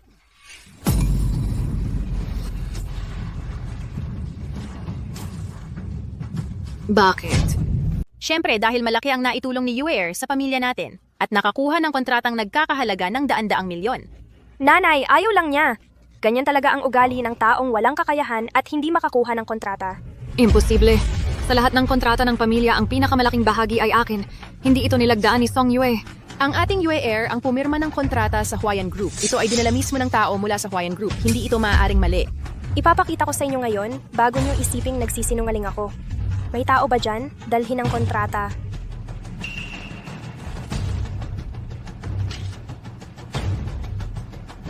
Nakapirma na ako. Kapag naibalik na ito sa Huayan Group para sa selyo, makukuha ko na ang mga karapatan sa pagbebenta at shares ng Huayan Group. Tatay Lolo, ako ang pumirma sa kontratang ito, hindi si Song Yue. Ahem, Tingting, maraming tao dito. Pag-usapan na lang natin to mamaya. Ngayon ang aking malaking kaarawan. Ang bunso mong kapatid ay nakakuha ng napakalaking kontrata. Bilang ate, dapat mong ipagbigay alam kay Yue. Dapat kang matuwa. Mula nang ako'y bumalik sa pamilyang ito, isinuko ko na lahat para sa kanya. Pero hindi itong kontrata. Si Xiaochen iyon, siya... Tumigil ka! Ang kontratang ito ay may pirma ni Yue Air. Gusto mo pa bang agawin ito ng hayagan? Lolo, hindi lang niya matanggap na maganda ang takbo ng buhay ko at gusto niyang guluhin ang pagdiriwang ng iyong kaarawan. Sa palagay ko, dapat siyang palayasin. Tama si Yue. May tao ba dyan? Dalhin siya palayo para magpalamig ng ulo. Tigil. Gusto kong makita kung sino ang mag-aahasang hawakan ang aking ate. Xiaochen. Ate, huwag kang mag-alala. Habang nandito ako, walang sino mang makakaapi sa'yo. Ikaw na naman, tatay. Ito yung tinatawag na kapatid na nakilala ni Song Yuting sa orphanage. Ang lakas ng loob mong dalhin ang ganitong klaseng tao sa handaan para manggulo. Yuting, totoo ba ang sinabi ng nanay mo? Xiaofeng, sinabi ko sa iyo noon na unahin mo ang pamilya mo ngayon. Siya nga, miyembro ng pamilya Song si Yuting. Pero huwag mo siyang ipasok sa negosyo ng pamilya Song. Ngayon tingnan mo, hindi lang siya tumutulong sa pamilya, palagi pa siyang nanggugulo. Kapatid ko si Xiaochen. Mula nang ipanganak akong walang magulang, kapatid ko na siya. Walang makakapagbago noon. Ate Yuting, huwag kang matakot. Nandito ako. Ano naman ang magagawa mo kahit nandito ka? Ito ang pamilya Song. Ang lakas ng loob mong magwala sa pamilya Song? Tao, palabasin niyo ang dalawang ito. Walang ama, walang ina. Bagay na bagay. Maha, hindi ba masyadong malupit ang pagtrato natin sa anak natin? Ano naman ang masama sa sinabi niya tungkol sa kanya? Nakakuha ng malaking kontrata si Yue. Malaki rin ang naitulong ng manugang ko. Magkakaroon ng malaking kita ang buong pamilya Song sa hinaharap. Ano naman ang naitulong ng anak na dinala mo rito? Tao, palabasin niyo siya. Naghahanap ka ng kamatayan. Tigil. Ano? Makikialam ka rin ba sa mga usapin ng pamilya Song? After mga usapin ng inyong pamilyang Song, talagang hindi ko kayang pangasiwaan. Pero kung gusto ninyong gumawa ng aksyon laban kay Ji Xiao, ang aking pamilyang Wu ay hindi magpapabaya. Si Ji Xiao ay hindi isang taong maaaring galawin ng inyong pamilyang Song. Ito ang aming pamilyang Song. Hindi ba't sobra naman ang pagpapakita ng lakas ninyo dito?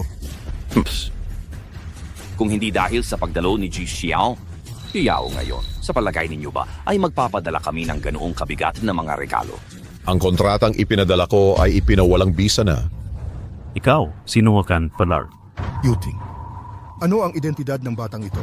Ako ay walang sinuman at wala ring espesyal na katayuan. Ako lang ang kapatid ni Song Yuting. Alam ko kung ano ang kanyang identidad. Siya ay wala ng iba kundi ang vice-presidente ng Huayan Group. Pero kung ikukumpara sa aming pamilyang Song, wala pa ring silbi. Nakapirma na ako sa kontrata. Kahit hindi ka sumang-ayon, wala itong silbi. Paano maibibigay ng chairman ng Huayan Group ang ganoong kalaking piraso ng cake?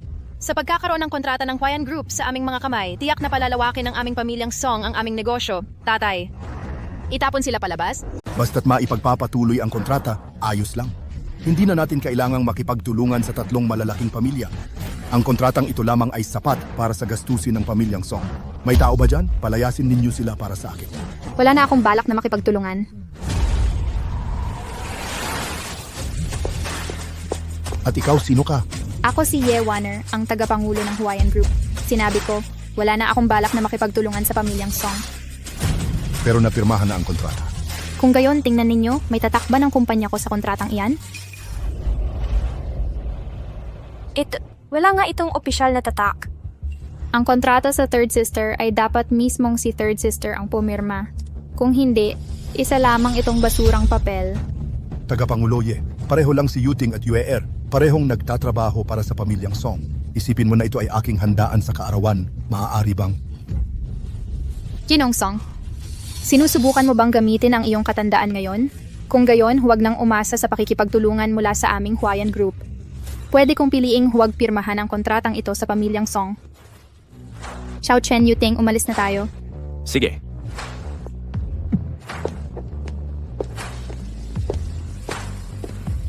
Ano ang nangyayari? Ate Wanner, nakauwi na ako. Bakit walang nag-aabang sa akin? May tao ba dito?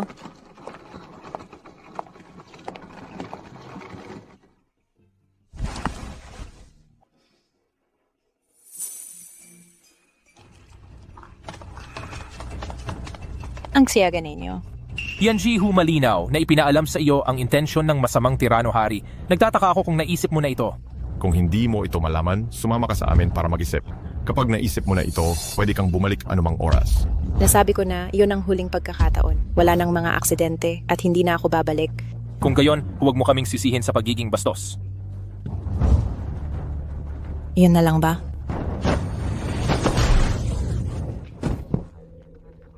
Pang-apat na kapatid. Sino ka?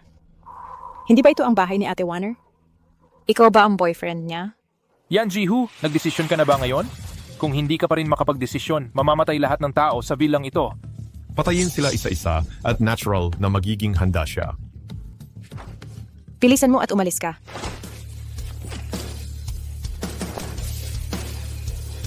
Iyon na lang ba? At naglakas loob ka pang pumunta dito at kumilos? Paano ka umatake? Bumagsak lang siya. Paano yon posible? Imposible?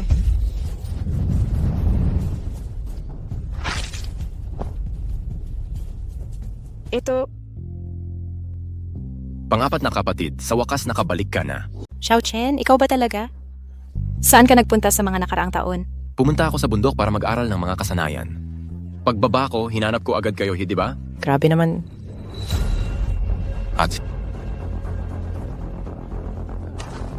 Ate.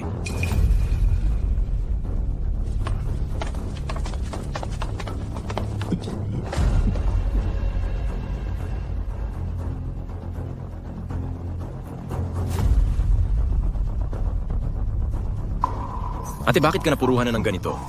Parang kailangan kong gamitin ang akupuntura gamit ang gintong needle.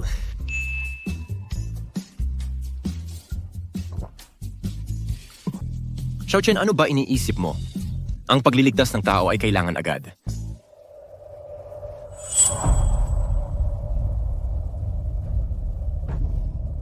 Ate, tumigil ka sa pagtawag. Mahirap na talagang magkonsentra.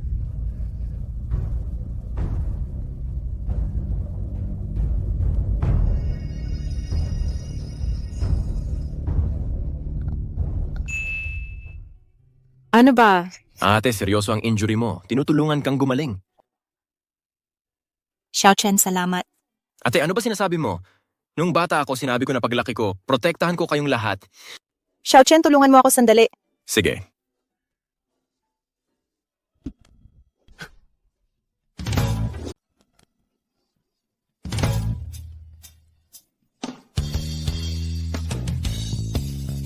Ate Faye, balak mo bang kunin ang yang energy ko?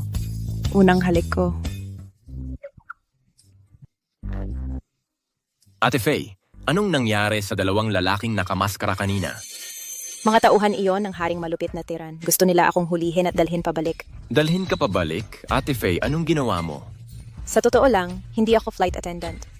Panakiputas lang ang trabahong yon. Ang tunay kong propesyon, profesional na mamamatay tao. Dahil nasa kalahating hakbang na ako sa antas ng martial artist. Kaya madalas akong inuutusan ng mga mapanganib na gawain. Eh bakit ka gustong hulihin ng haring malupit na tiran?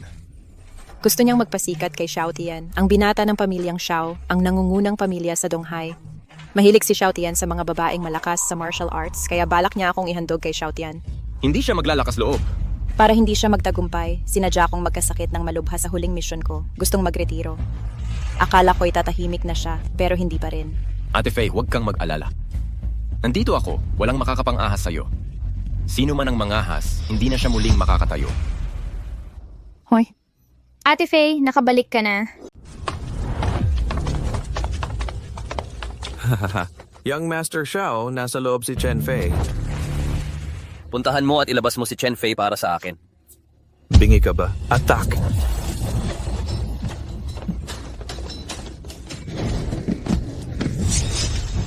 Pinatay agad ang 5 eksperto sa ikasyam na grado.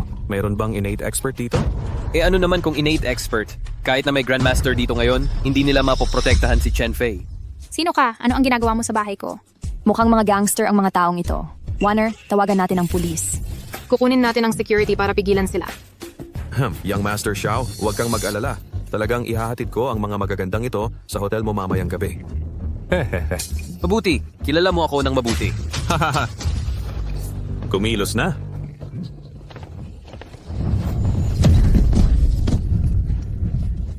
Ayos lang ba kayong lahat? Ayos lang kami, Xiao Chen. Bata, ikaw ba yung innate expert na yon? Sino ka? Evil Tyrant King. Bibigyan kita ng 1 minuto para ibigay si Chen Fei kung hindi... Kung hindi ano? Tigil. Tigil. Ako na lang ang kunin ninyo pero huwag ninyong galawin sila. Ate, anong kalokohan ang sinasabi mo? Magsasama tayo sa buhay at kamatayan. Tama si Ate Warner. Tama, magsasama sa buhay at kamatayan. Ate, habang nandito ako ngayon, walang makakaagaw sa iyo. Xiao Chen, alam kong martial artist ka rin, pero ang Evil Tyrant King ay isang innate martial artist. At si Xiao Tian ay isang top-tier innate martial artist. Ayokong masaktan ka dahil sa akin. Ate, maniwala ka sa akin. Hindi nila ako kayang talunin. Batang ito, dahil sa katigasan ng ulo mo, huwag kang magalit sa akin.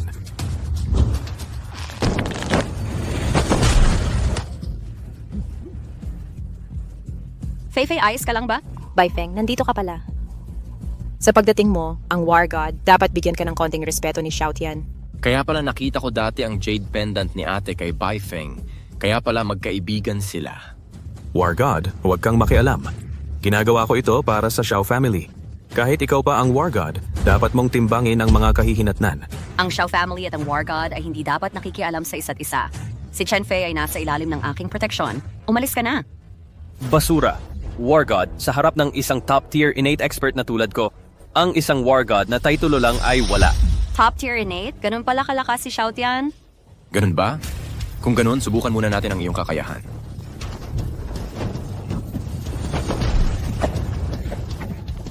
Alam kong mas malakas si Xiao Chen. Noon sa KTV, tumagal ng 3 oras. Maganda ang stamina ni Xiao Chen. Ano bang pinagsasasabi ninyo? Batang ito, ang yabang mo. Nang aatake ka ng patago. Ako ang pinakamagaling na likas na eksperto. Kapag sineryoso ko, kasing dali lang ng paghampas sa asong kalye ang paggapi sa'yo. Sana kasing tigas ng bibig mo ang lakas mo. Gusto mo ng kamatayan?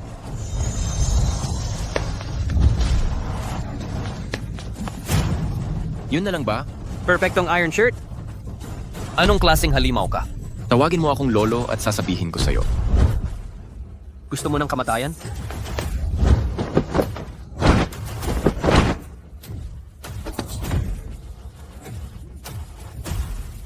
Bata, puro ka lang iwas, di ba? Mga ate, hindi ba't medyo magkamukha sina Xiao Tian at Xiao Chen? Hindi naman. Pareho silang apelidong Xiao. Baka naman... Sabihin kaya natin na tumigil na silang mag-away? Baka mawala rin ang isa mo pang kamay. Gusto mo ng kamatayan?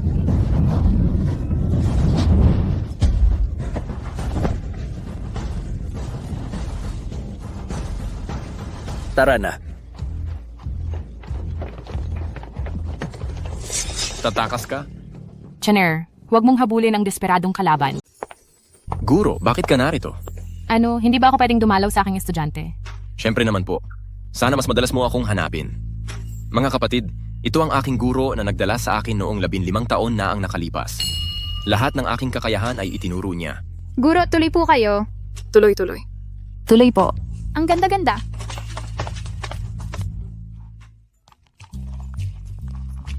Diyosa, napakaganda ng kutis mo. Paano mo ito inaalagaan? Ang kutis ng Diyosa, wala akong makitang pores. Diyosa, bakit hindi mo na lang ako kunin bilang estudyante?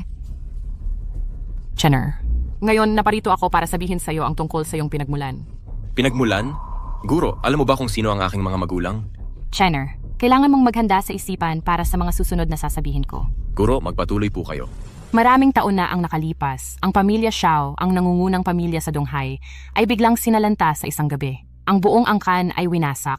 Ang pinuno ng pamilya noong panahong iyon, ang iyong ama at ina, ay pinatay din ng mga misteryosong tao. Ang buong pamilya Xiao, maliban sa iyong tiyuhin sa ama na si Xiao Yuan, na nasa ibang bansa, ay ikaw na lang ang natirang nag-iisang anak na lalaki. Ang apoy ay tumagal ng 3 araw at 3 gabi. Ang iyong yaya ay dinala ka sa ampunan at siya rin ay hinabol at pinatay. Nagkataon na nakasalubong kita habang nagsasanay sa mundo ng mga mortal. Nakita ko ang iyong pambihirang potensyal, kaya dinala kita. Nakita ko rin sa hinaharap na ang mga paghihirap sa iyong kapalaran ay kailangan mong lutasin ang karma na ito ng mag-isa. Guro, sino ba talaga ang pumatay sa aking mga magulang?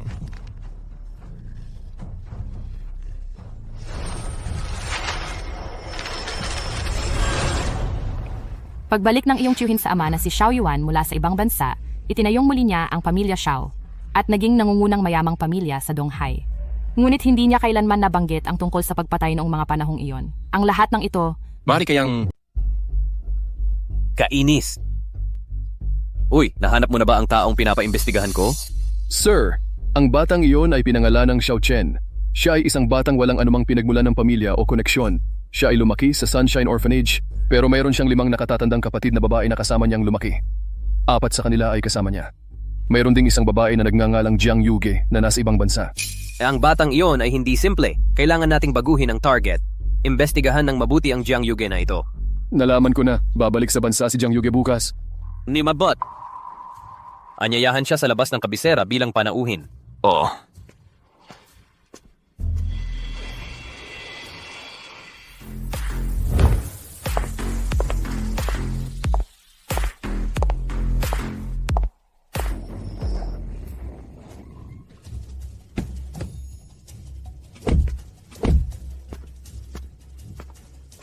Ito ay tawiran. Muntik mo na akong mabangga.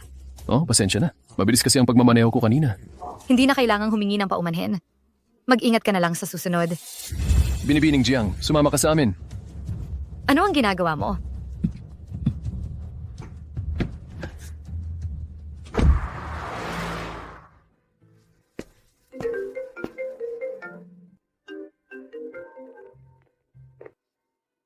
Hello? Xiao Chen, kumusta ka? Xiao Tian, hindi ka pa ba nasasaktan ng husto? Huwag kang magmayabang bata. May babae ako dito na nagngangalang Jiang Yuge. Kilala mo ba siya? Kung may lakas ng loob ka, harapin mo ako. Kung mangahas kang hawakan siya, kukunin ko ang buhay mo. Bibigyan kita ng 1 oras sa chemical plant sa labas ng lungsod. Kung hindi ka darating, alam mo ang kahihinatnan. Anong nangyari? Ano ba talagang nangyari? Nahuli si Ate Lima. Kailangan kong iligtas siya. Sasama kami sa'yo. Hindi, masyadong mapanganib. Magkakapatid tayo, magkasama sa hirap at ginhawa. Hindi ko kayo papayagang malagay sa panganib. Paano kung ako na lang ang sumama sa kanya? Parehong may kasanayan naman kami sa martial arts. Tara na.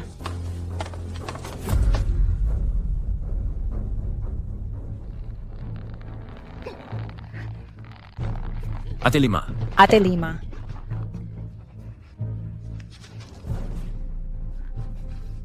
Sino ka? Ako si... Ate, bakit ka nandito? Sumaklolo kami sa'yo. Siya si Xiao Chen, ang bunso naming kapatid. Xiao Chen, ang laki-laki mo na. Bilis, umalis na kayo. May ambush sila. Sige. Xiao Chen, talagang tanga ka. Halatang halata naman na bitag ito. Naglakas loob ka pa ring sumaklolo? Dapat nga magpasalamat ka na ligtas ang kapatid ko, kung hindi, patay ka na ngayon. Sila ang 10 pangunahing eksperto na hinanap ko. Ngayong araw na ito, siguradong pagpupunit-punitin kita. 10 basura lang. Akala mo ba talagang mapoprotektahan ka nila?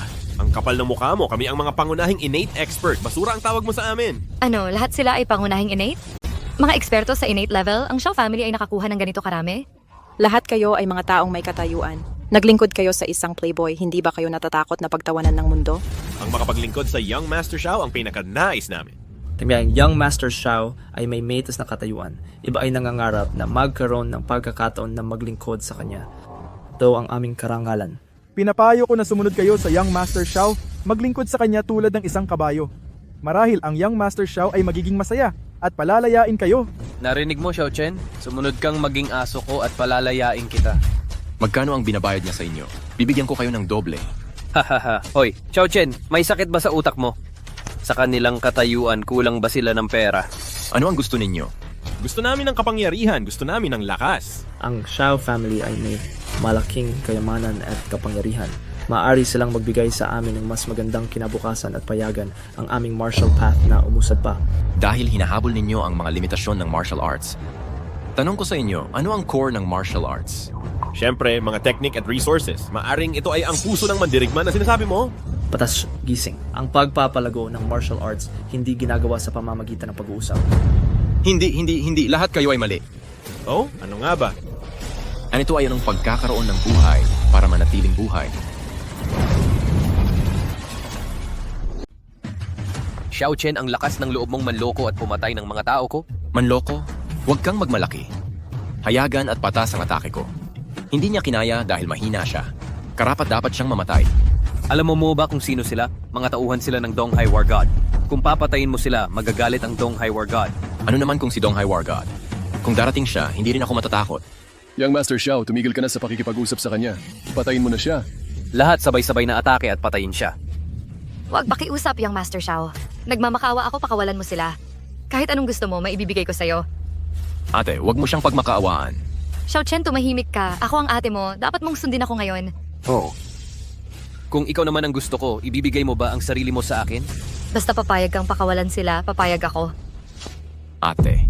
Pasensya na, gusto ko ang buhay niya at gusto ko rin ikaw. Atake.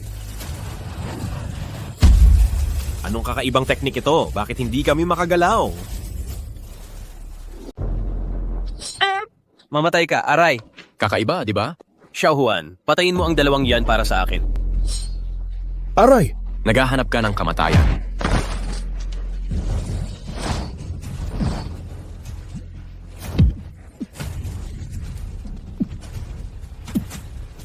Ayos ka lang ba? Mga kasama, Xiao Chen, bilisan natin ang pag-alis. May mga pampasabog dito. Sige, alis na tayo. Ate, ayos lang ba kayong lahat? Ayos lang kami. Talagang mabagsik si Xiao Tian. Hindi niya pinapatawad kahit sarili niyang mga tao. Ang nagasik ng hangin, bagyo ang aanihin. Bilisan natin ang pag-alis. Aray, ang pako. Parang gasgas ito ng kalawangin na pako. Kailangan itong gamutin agad. Baka madaling magka-impeksyon. Ate, umupo ka dito.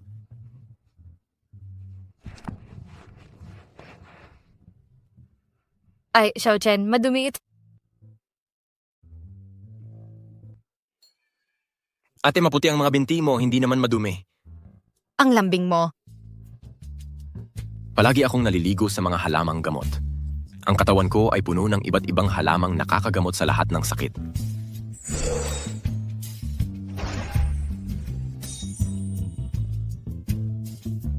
Naning, gisindam. See? Pagkakahimala nito. Kuya, kung sakaling ma-injure ako sa hinaharap, huwag mo akong kalimutan. Ate, huwag kang mag-alala.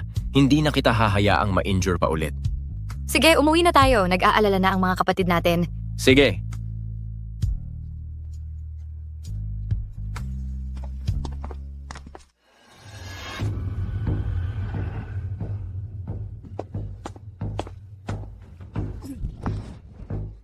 Tian-er, ano ang nangyari? Sino ang nanakit sa iyo? Si Xiao Chen, ninakaw pa niya ang profound yin body at gumamit ng masamang paraan para saktan ako. Xiao Chen, bakit pamilyar ang pangalang ito? Sandali, mga 20 taong gulang lang ba siya? Tatay, paano mo nalaman? Anak siya ng kapatid mo. Tito, hindi ba namatay na ang buong pamilya nila? Paano may natira pa? Akala ko rin, patay na ang buong pamilya ng kuya ko. Maya-maya, narinig kong may nakasagip ng sanggol mula sa sunog. Pinaghirapan kong hanapin ang orphanage kung saan naroon si Xiao Chen, pero wala rin. Anong gagawin natin? Kung bumalik siya sa pamilyang Xiao, talagang ipipilit ng mga matatandang yon na ibigay natin ang posisyon ng puno ng pamilya. Babalik? Makakabalik pa ba siya? Tatay, anong ibig mong sabihin? Sa isang araw, ika 100 kaarawan ng lolo mo. Nakatuon siya sa pag-cultivate, sabik na ma-break ang limitation ng 100 taon. Kung ihahandog mo sa kanya ang katawang malalim na yin, tiyak na matutuwa siya at kikilos para sa'yo. Pero wala sa akin ang katawang malalim na yin. Hindi ba't simple lang yon? Dakpin mo ang direktor ng Yangcheng Orphanage. Painitin mo siyang dalhin ang katawang malalim na yin sa handaan ng lolo mo. Sa oras na yon, naiintindihan ko.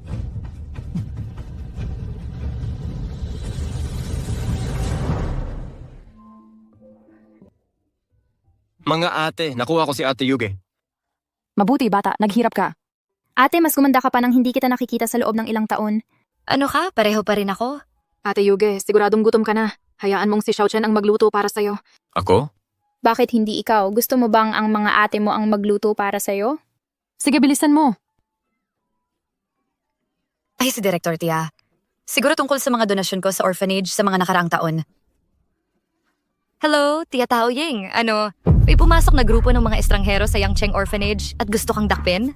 Huwag kang matakot. Papunta na kami. Anong nangyari?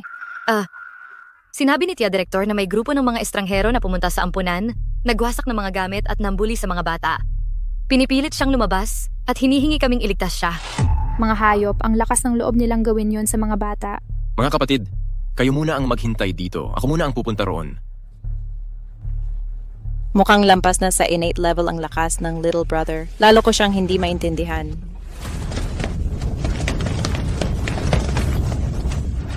Talagang karapat-dapat mamatay ang mga salbahing ito. Nasaan ang direktor? Saan siya pumunta? Nakuha ng mga masasamang tao ang direktor para protektahan kami. Ano? Huwag kayong matakot mga anak, uwiin ko kayo.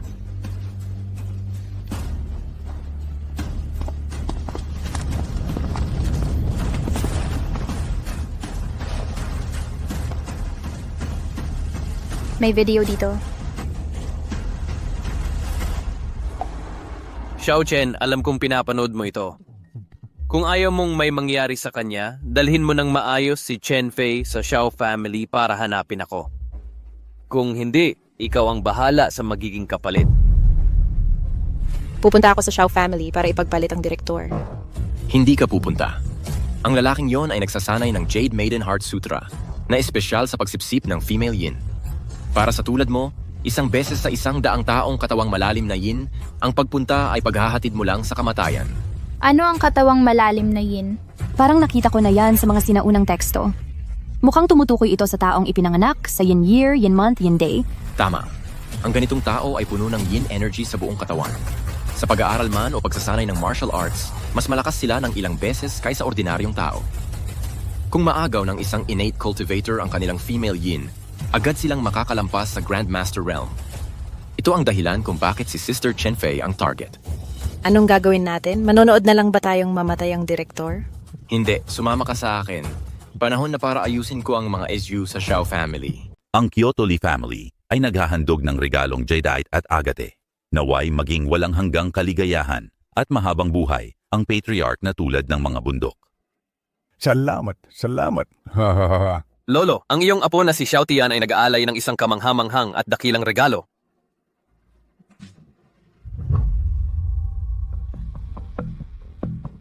Ito. Tianer, ano ito? Lolo, hindi ba't gusto mo kamakailan na makapasok sa Grandmaster Realm? Ang babaeng ito ay may profound yin body, isang talentong isang beses lang makikita sa 1,000 taon. Kung kunin mo ang kanyang female yin, tiyak na makakamit mo ang Great Grandmaster level. Maburi mabiti. Nasaan siya? Lolo, huwag magmadali. Darating na ang tao sa ilang sandali. Huwag magmadali, huwag magmadali. Binabati kita, Ama. Sa sandaling makapasok ka sa Grandmaster Realm, tiyak na lalago ang Xiao family ng 100 taon. Mabuti. Mukhang tama ang pagpili sa iyo at sa iyong anak para magmana ng family business. Sobra naman ang papuri ninyo, Lolo. Si Xiao Chen ay nagpapaalam sa Patriarch.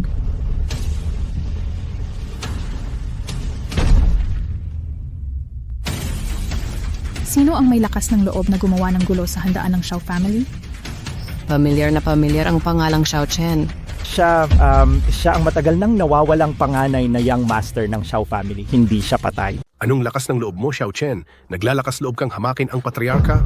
Ang patriarka? Karapat dapat ba siya? Kung hindi dahil sa pagpapalayo mo sa dalawang yon noon, paano namatay ang aking mga magulang? Kalokohan. Sinasabi mo bang ako, ang matandang ito ay hindi makatarungan? Lolo, ang babaeng katabi niya ay ang katawang malalim na yin. Kalahating hakbang na Panginoong Dalubhasa. Ate, huwag kang matakot. Kaya kitang protektahan. Katawang malalim na yin. Mabuti. Xiao Chen, ibigay mo sa akin ngayon ang babaeng katabi mo. Pwede kitang payagang bumalik sa pamilyang Xiao. Lolo. Kung baluktot ang tuktok, baluktot din ang ibaba. Bilang kapwa miyembro ng pamilyang Xiao, talagang nahihiya ako na may patriarkang tulad mo. Taksil, naglalakas loob kang humusga sa mga kilos ng patriarka. Lolo, patayin mo na siya agad. Mapapasayo pa rin ang katawang malalim na yin. Xiao Chen, bibigyan kita ng isa pang pagkakataon. Ibigay mo siya o hindi. At paano kung hindi? 100 taon ka nang nabubuhay at hindi mo pa rin naabot ang kaharian ng Panginoong Dalubhasa. Para sa mga aso ka ba nabuhay sa mga taong iyon? Anong lakas ng loob mo? Naglalakas loob kang insultuhin si Lolo? Eh ano naman kung ininsulto ko siya? Mabuti. Sa loob ng napakaraming taon, walang nangahas na insultuhin ako ng ganito. Maganda. Ngayon tingnan natin kung sino pa ang makakapagligtas sa'yo. Wala na siya.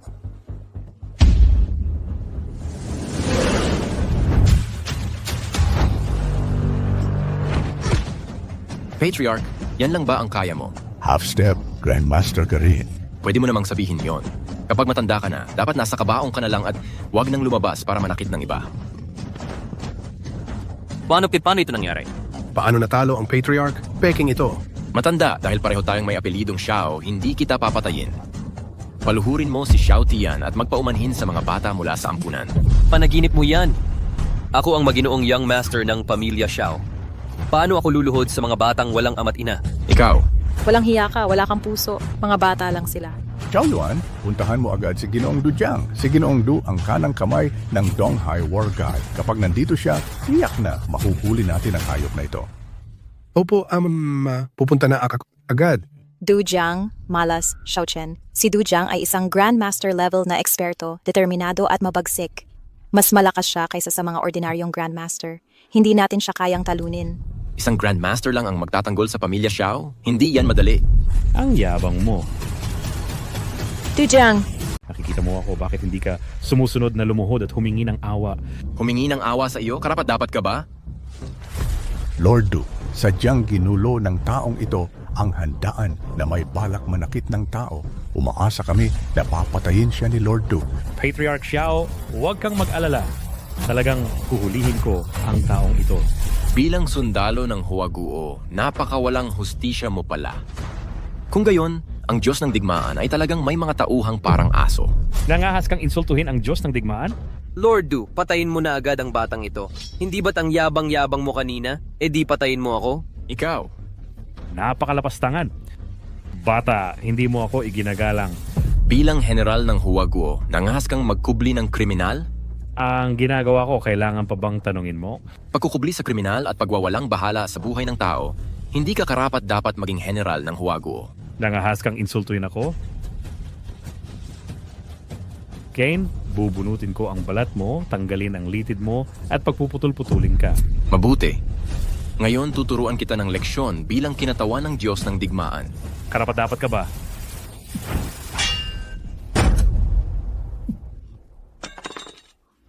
finger flick skill. Sino ka talaga? Valley Master ng Medicine God Valley. Panginoon ng lambak ng Medicine God Valley, narinig ko kahit ang Diyos ng digmaan ay kailangang magpakita ng paggalang. Ang Medicine God Valley kilala sa pagiging mailap, ang numero 1 sa parehong medisina at martial arts. Tumahimik ka. Anong karapatan mong mag-angking ikaw ang Panginoon ng lambak ng Medicine God Valley? Dahil ayaw mong magsabi ng totoo, bugbugin kita hanggang sa ikaw mismo ang umamin. Ikaw lang? Hoy! Alright? Wala namang kakaiba si Du Jiang. Ginoong Du, ayos ka lang ba?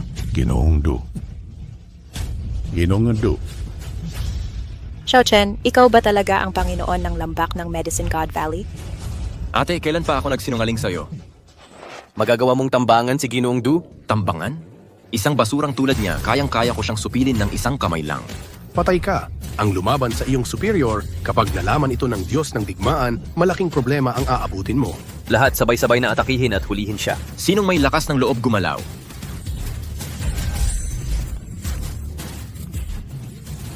Xiao Chen, kung gagalawin mo ang apo ko, gagawin kong pira-piraso. Ganoon ba? Xiao Chen, tumigil ka. Nasaktan ni Xiao Chen ang Lord Du. Ibig sabihin, laban sa Donghai War God. Hindi ka makakatayo sa Huago. Ganun ba? Tawagin mo siya. Gusto kong makita alongside niya. Tata, tawagin mo agad ang War God. Sa relasyon natin sa Lin family, siguradong magtataguyod ng hustisya para sa atin ang War God. Malapit na ang War God. Xiao Chen, patay ka ngayon. Kung tutulungan ni Bai Feng ang mga hayop na ito tumutulong sa masasama, wala siyang karapatang manatiling War God. Hinahamon mo ang War God. Parurusahan ka. Kung tama ang alala ko, ang Xiao family ay dating pamilyang nasa pinakamataas. Kahit ang War God ay nagpakumbaba. Paano naging ganito kahabag-habag sa mga kamay ninyo, umaasa sa iba? Ano ang alam mo? Noong mga panahon na iyon, kung hindi nakasakit ng mga tao ang ama mo na hindi dapat, babagsak ang Xiao family sa ganitong kalagayan. Ano ang ibig mong sabihin? Hindi pinatay ng ama ko? Ang ama mo ay dating top-tier Grandmaster. Ano ang dahilan para isipin mo na papatay ko siya? Sabihin mo, paano namatay ang ama ko? Ano ka? Bakit ko sasabihin sa iyo? Tumigil. Sabihin mo? Hindi ko masasabi. Kapag sinabi ko, wawakasan ng Xiao family. Ang Dongfang family, noong mga panahon na iyon, nakasakit ng Dongfang family ang ama mo. Ang Dongfang family ay nagpadala ng mga tao para pinagkubkob ang ama mo at inalis ang cultivation niya. Kaya sinamantala mo ang pagkakataon para magsunog at patayin sila. Tama ba o hindi? Oo. Mabuti. Kung ganon, wala nang dahilan para magpatuloy ang pamilyang Xiao. Ano ang gusto mong gawin? Pakawalan mo ang anak ko. Dumating na ang Diyos ng digmaan ng Donghai. Xiao Chen, nandito na ang Diyos ng digmaan. Ano ang gagawin natin? Fei, huwag kang matakot. Nandito na ang Diyos ng digmaan. Xiao Chen, sa pagkakataong ito, wala ka ng takas. Pagbati Diyos ng digmaan. Bakit mo ako tinawag dito? Diyos ng digmaan, ang paslit na ito ang gumulo sa handaan at sinaktan si Ginoong Du. Ngayon, binihag pa niya ang apo ko. Napakababa niya. Nakikiusap kami sa Diyos ng digmaan na kumilos at puksain siya. Ano, gusto mo akong atakihin? Kung si Bai Feng, ang Diyos ng digmaan, ay nagpupugay sa Panginoon ng lambak. Nagbibigay galang si Diyos ng digmaan na si Bai Feng sa Panginoon ng lambak. Diyos ng digmaan, nagkamali ka ba? Eksakto. Kami ang nag-anyaya sa iyo rito. Paano ka naging kasama niya? Diyos ng digmaan, sino ba talaga siya? Bakit napakagalang mo sa kanya? Dahil inanyayahan ka nila, paano mo ito plano na ayusin? Du Jiang, Diyos ng digmaan. Narito si Du Jiang. simula ngayon, tanggalin ang iyong titulo bilang general. Ibababa ka sa katayuan ng isang karaniwang tao. Malubha ang mga kasalanan ni Xiao Tian. Naglakas loob siyang kumilos laban sa Panginoon ng lambak ng Diyos ng medisina. Hulihin siya. Aray, tatay, iligtas mo ako. Ayokong mahuli. Hindi ko kayang tiisin ang mga pamamaraan ng Diyos ng digmaan. Lasiriayos ng digmaan, nakikiusap ako. Patawarin mo ang buhay ng aking anak. Dapat kang makiusap sa Panginoon ng lambak, hindi sa akin. Xiao Chen, kahit ano pa ang mangyari, ako ang iyong pangalawang tiyuhin. Si Xiao Tian ay iyong kapatid. Nakikiusap ako, patawarin mo siya. Noon, bakit hindi ninyo pinalampas ang aking mga magulang? Kung hindi mo ito maayos na hawakan, ako na ang bahala. Hulihin siya. Tatay, tulungan mo ako! Lolo, tulungan mo ako! Tulungan ninyo ako! Xiao Chen, paano mo ito nagawa? Ano ba talaga ang pagkakakilanlan ng Dongfang family na binanggit nila? Ang Dongfang family ay isang nakatagong pamilya. Maaring ilarawan ito sa salitang nakakatakot. Ano ang ibig mong sabihin? Ang Dongfang family ay mga inapo ng sinaunang lahi ng Human Emperor. May bali-balita na sila ay may cultivation sa antas ng Immortal Realm. Lahat ng pamilya sa Huaguo ay natatakot sa Dongfang family. Ang inyong kamahalan, pinakamabuting huwag muna silang harapin. E ano naman kung sila ay mga immortal? Sabihin mo sa akin ang totoo, o ang Xiao family ay hindi na kailangan pang umiral. Noong panahon iyon, ang pinuno ng Dongfang family, si Dongfang Batu, ay ambisyoso at nais pasukuin ang lahat ng pamilya sa Huaguo. Sino man ang sumuway ay papatayin. Nang siya ay dumating sa aming Xiao family, ang iyong ama, si Xiao Wudi, ay gumamit ng isang mutual destruction method para saktan siya. Pagkatapos ay nawala siya, ngunit bago siya umalis, siya ay nag-iwan ng isang mahigpit na mensahe na nagsasabing hindi niya kailanman palalampasin ang lahat ng tao mula sa linya ng iyong ama. Napakabuti. Tiyak na ako ay maghihiganti sa kanila. Nasaan si Director Tao? Dalhin mo rito si Director Tao agad. Director Tao.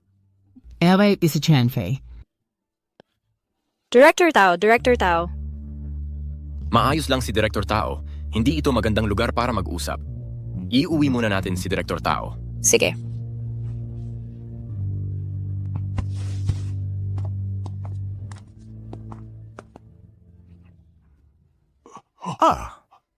War God, si Xiao Chen ay mula rin sa aming Xiao family. Maaari nating ayusin ang ating relasyon. Maaari mo ba kaming palayain ngayon?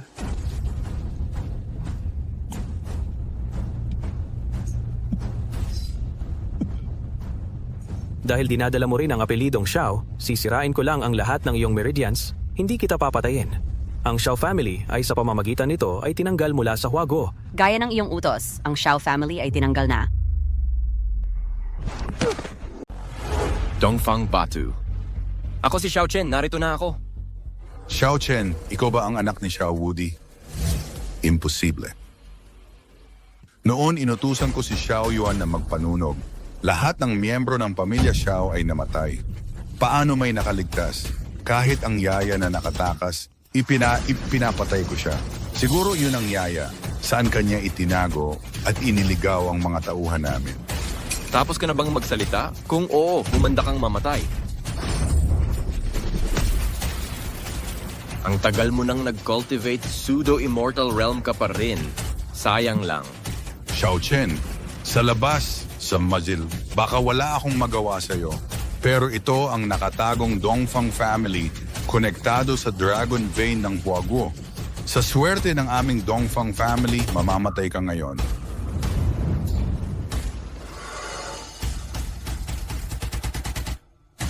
Bata, immortal realm na ako ngayon. Bakit hindi ka lumuhod at humingi ng awa? Ano naman kung immortal realm ka? Umaasa ka pa rin sa panlabas na bagay para manatili dyan. Akala mo ba natatakot ako?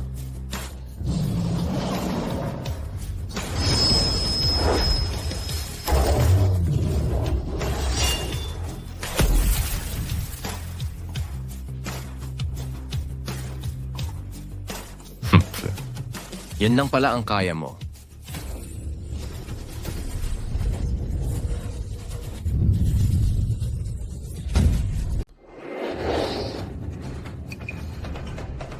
Kung hindi ka kayang pakialaman ng mundo ng mga immortal, ako naman ang magiging demonyong makalangit.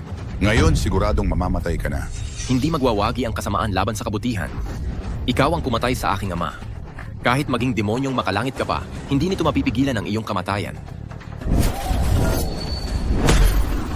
Haha, akala mo ba makakaapekto pa sa akin ang iyong kapangyarihan? Humanda ka sa kamatayan. Ako ay hindi na tinatabla ng mga tabak o sibat. Bakit ang yabang-yabang mo kanina, ngayon hindi ka na makalaban?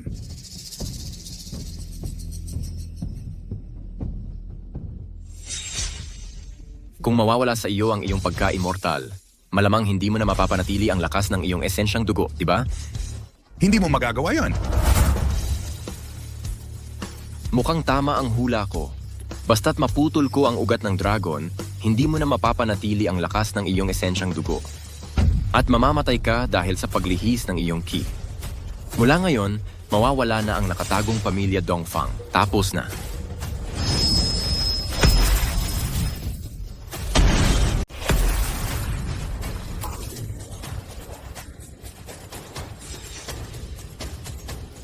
Siklo ng sanhi at bunga. Mula ngayon, wala nang nakatagong pamilyang Dongfang.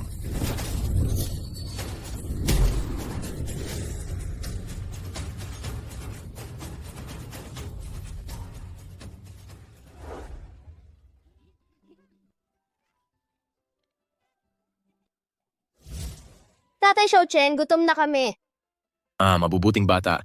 Dadagdagan ko ng hita ng manok ang tanghalian natin ngayon. Maglaro kayo. Sino ang nakatakdang magluto para sa mga bata ngayon? Ikaw ang nagtatamad-tamad. Tuwing sasabihin mong ikaw na ang susunod pero hindi ka naman talaga gumagawa. Kung magtatamad-tamad ka ulit ngayon, Huwag ka nang umasang makakapasok ka ulit sa kwarto namin. Trabaho. Magtatrabaho ako. Chan. Guro, bakit ako nandito? Ano, hindi ka natutuwa? Siyempre natutuwa ako. Guro, napakaganda mo, napakarilag, napakahusay mo. Walang hanggan ang paghanga ko sa'yo. Tigilan mo ang pambobola. Pumunta ako ngayon dahil may isang nakakainis na bagay na kailangan kong tulong mo. Guro, magsalita ka po. Kahit sabihin mong umakyat ako sa bundok ng mga espada o tumawid sa dagat ng apoy, handa ako. Ang aking guro, gusto niyang tapusin ko ang huling gawaing pangmundo. At ay itong magkaanak. Guro, hindi talaga pwedeng ito.